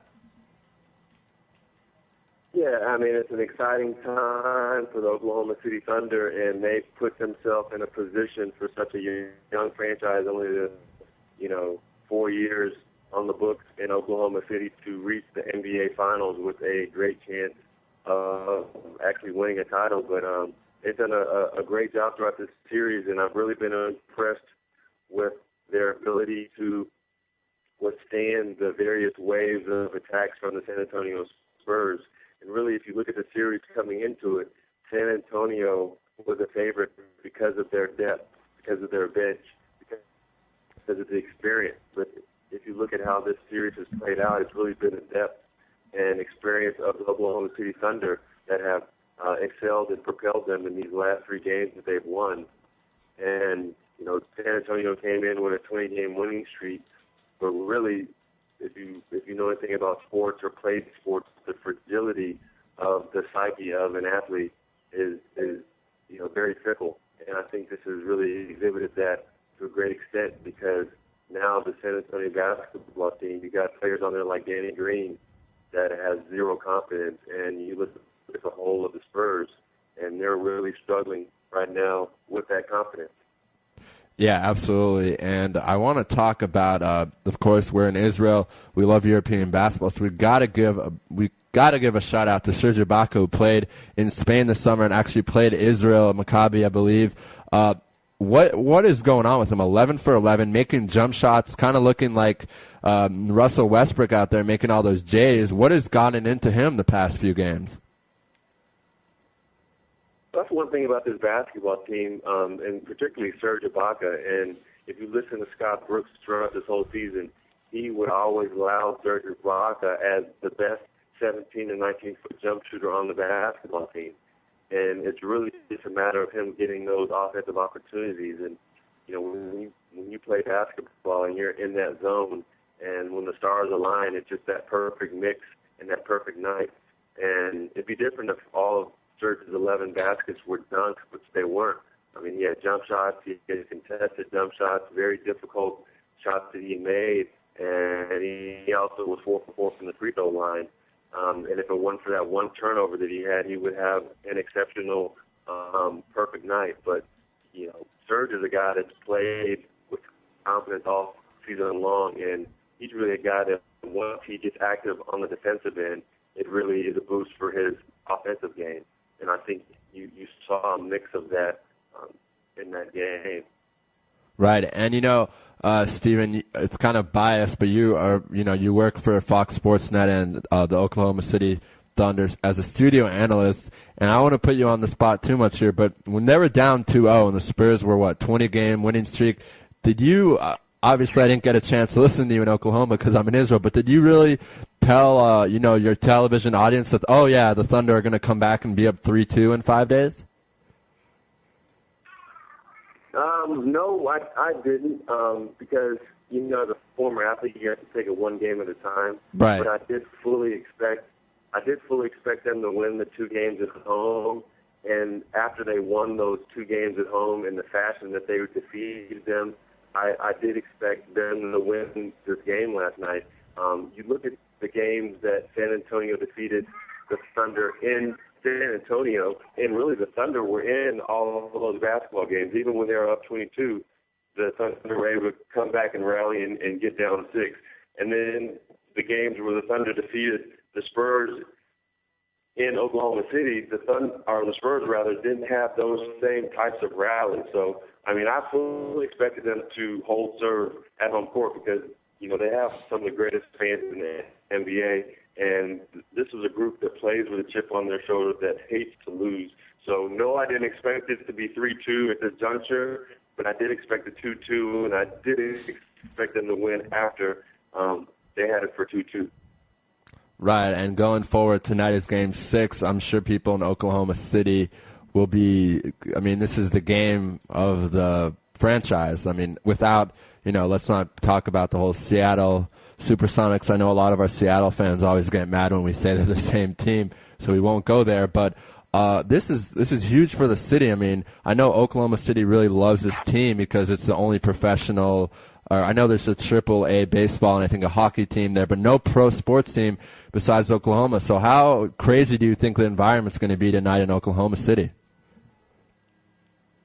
Well, I mean, you talk to any player that has played there against the Thunder, and they will tell you, you know, talking to the Dallas Mavericks, that this is the rowdiest, raucous, best fan base in the NBA. I mean, and you can just watch from the beginning jump ball. They stand until the Thunder score. So, without a doubt, I mean, this is going to be a ridiculous atmosphere and an electric atmosphere tonight. And, you know, you're right. This is a franchise-defining game tonight. You know, to be able to reach the NBA Finals, defeating, you know, arguably the best team in the NBA throughout this whole season. So, yeah, this is going to be, I mean, that's a must-have ticket, must-see TV, definitely. Right. Stephen, Aaron Krolik here, co-host on Israel Sports Radio. I want to just chime in and ask you, which team, let's say Oklahoma City, God willing, gets to the finals, which team from the East would you least want to see play against the Thunder? I guess, you know, which team do you think the Thunder has the most chance of beating? You know, honestly, looking at the matchups and, you know, being around the Oklahoma City Thunder, they don't care who they play because they feel if they play their basketball, they can defeat anyone. And if you look at the records against the East, the Thunder has a great record against all the teams in the East, and they have a winning record against every team throughout the season. So, you know, I really don't think it would make a difference between the Celtics or the Miami Heat because I believe talent-wise they're better than both teams, and even the way that they're playing better than both of those teams. So my honest answer is I really don't think it matters at this point. Mm-hmm. Right, and, you know, that seems to be a big thing for this Thunder team. They don't really care who they're facing because a lot of teams were so intimidated by the Spurs team. You mentioned earlier on our segment, Stephen, probably, I mean, I don't want to say one of the best benches of all time because they're talent-wise not so much, but one of the, I think I could go as far as saying one of the deepest benches where you have guys that are your 13, 14 guys that are going to be good in a couple of years. And, I mean, Boris Diaw and Ginobili and all these guys who, I mean, after being down 2-0, a lot of teams would just give up. And they did not give up. They came home. They played really well. Durant had that amazing, everyone in America is using the word epic. I don't like using that word. But, okay, it seems that we've lost Steven there. And this sometimes happens when we go into a third hour of our program. And we're going to try and get him back. I mean, Raphael, you think honestly you think it's going to be Thunder or Celtics? You don't think the teams that are down 2 games right now have a chance?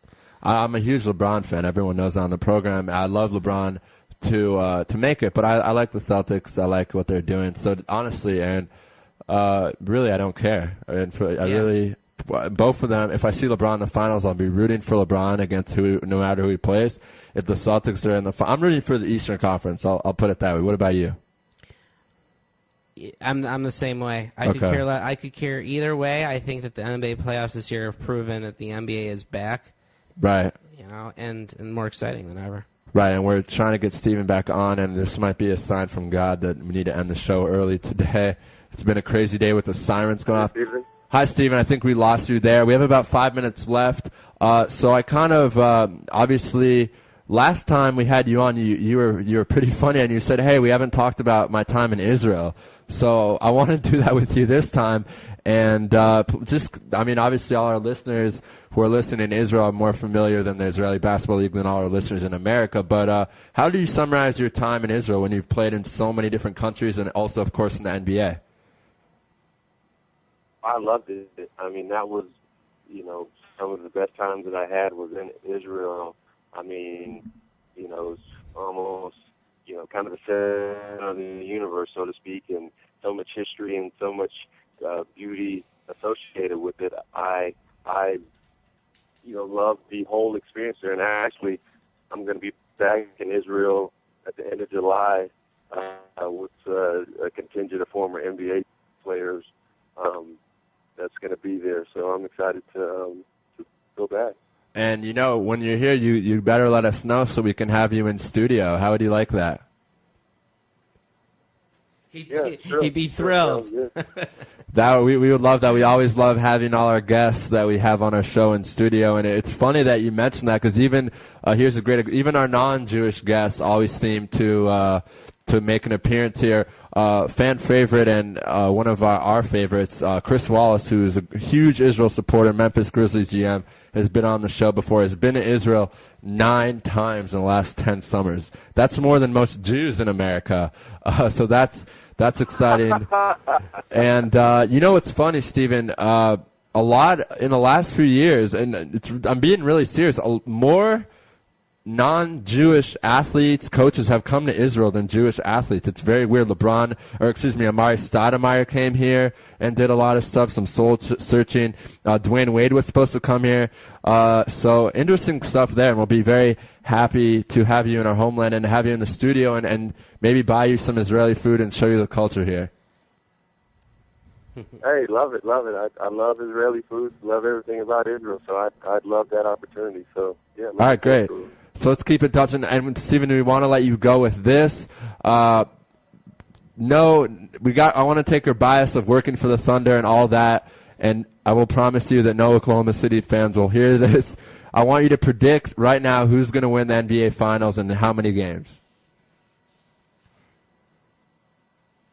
Honestly, I mean, and this doesn't have anything to do with Oklahoma bias, but I mean, the Thunder are playing better basketball than anybody out there right now. So okay. I do think that they could win that NBA championship. Now, they do have to win tonight against the Spurs, but when that happens, I do think that they could win in 6 because they're playing that well. Wow. Okay, and I'm really gonna hope that that's no bias, of course, because you do work for them. But I during one of the commercial breaks, Aaron and I were talking, and we were saying that I love the West, I love watching it, but we will be rooting for whoever comes out of the East. And I think whoever does come out of the East is going to have a battle against any of the teams out of the West because the teams in the West are much stronger, much deeper, especially, let's say just, for example, the Spurs come out and play the Heat. I mean, this team, the Spurs can bring up a guy off the bench every 3 minutes to fresh legs to guard guys like LeBron and Wade. And it'll be very interesting to see what happens there. Steven, we want to thank you so much for your time. We know you're busy, the big game tonight. Good luck to your Thunder. We will be rooting against them, against the Spurs, and we hope they can close it out and make their first NBA Finals appearance. All right. Thanks a lot, guys, and thanks for having me on. All right, Steven. We'll keep in touch. That was Stephen Howard from the Oklahoma City Thunder. He's a studio analyst in Oklahoma City, works for Fox Sports Net, so you can check him out there every night when there's a game. Usually at the end of the program, what we do, we have about 8 minutes left. We like to go into our media room and check out if there's any stories that are breaking because it's about 1 p.m. Eastern time. in the United States. So I'm going to do that for a bit, and then we're going to have some closing thoughts, and then we're going to go. It appears that Novak Djokovic and Roger Federer will be advancing. Rafael Nadal also advanced in the quarterfinals, 7-6, 6-2, 6-3. And Andy Murray right now is battling it out against Federer from Spain. So it'll be very interesting to see what happens there. So that's just a French Open update for you guys. More updates here for you guys. It looks as if, blanking on the names, Terrell Suggs from the Baltimore Ravens was not injured in conditioning practices. He was injured while playing football. We're still trying to, playing basketball. We're still trying to figure that out. Very disappointing if that's the case. We'll see what happens there. Looking around the soccer world, exhibition games last night. Sweden won 2-1. Turkey won 2-0. France, who I really like, won 4-0. And very exciting that this Friday will be the start of the Euro, the biggest soccer tournament in the world besides the World Cup.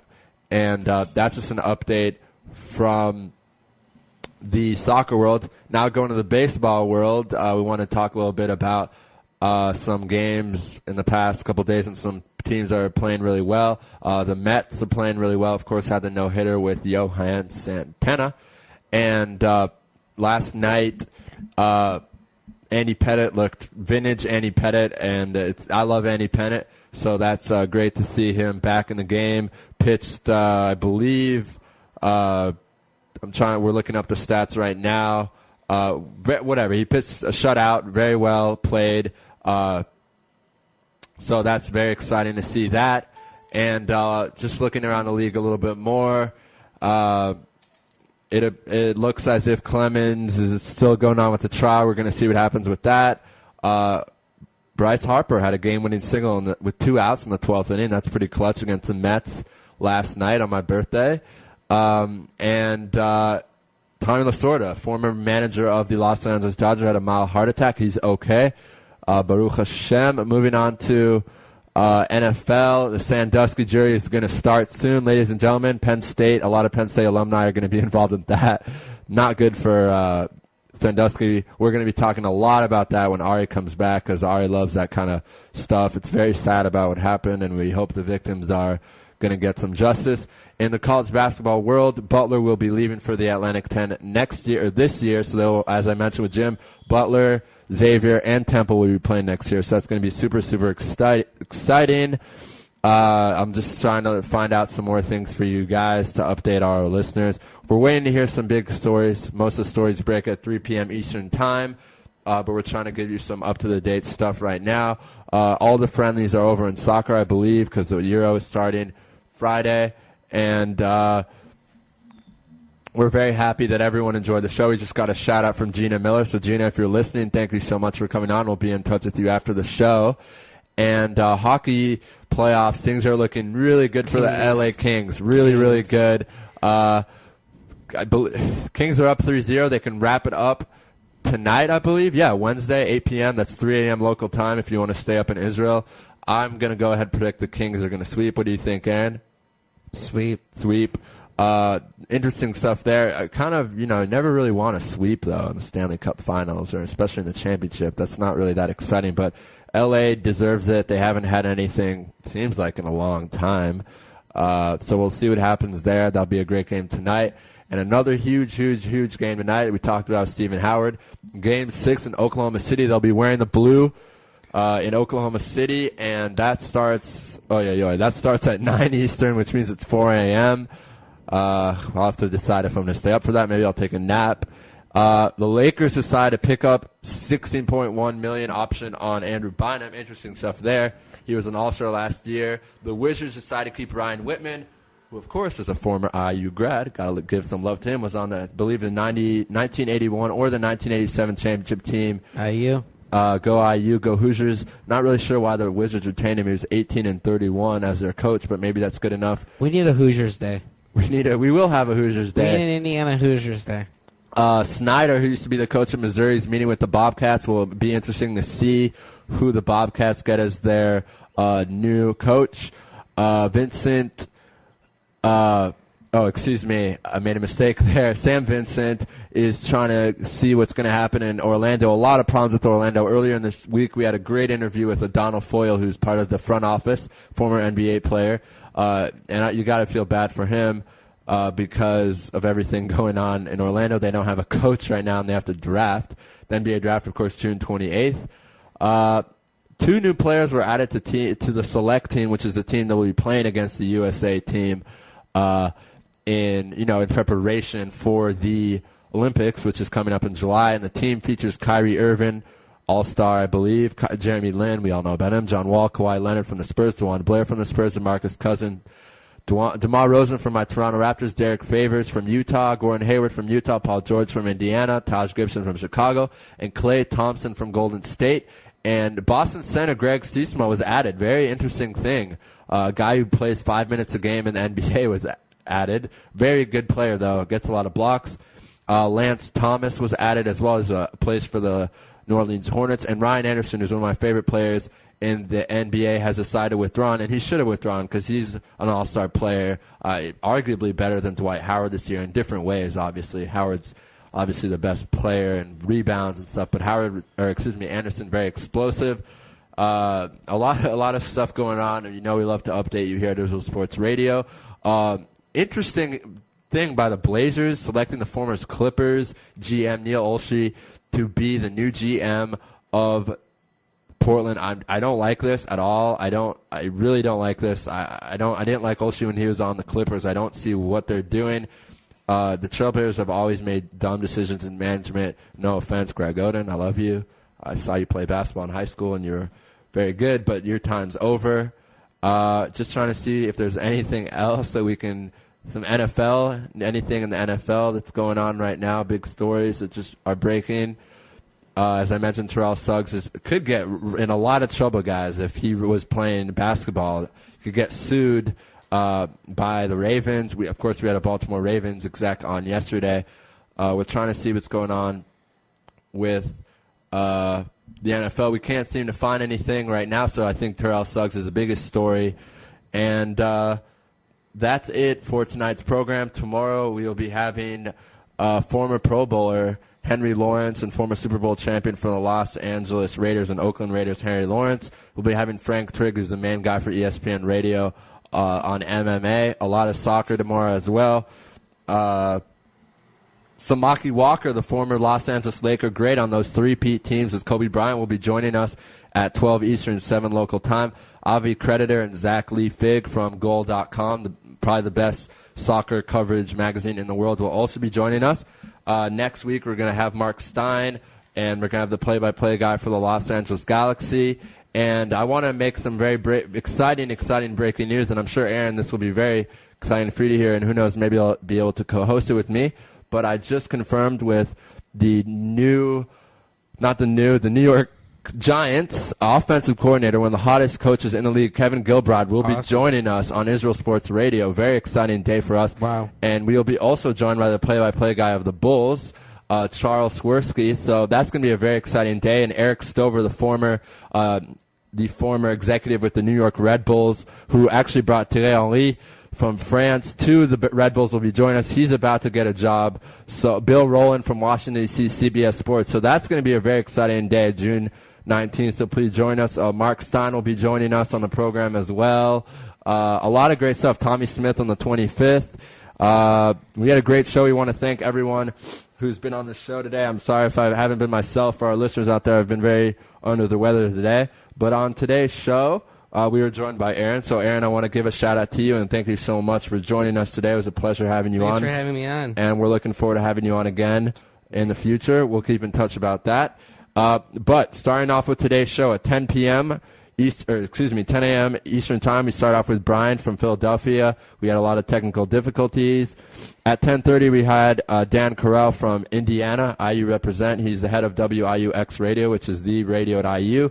Also works through the Big Ten Network. It does play-by-play for soccer and baseball, I believe.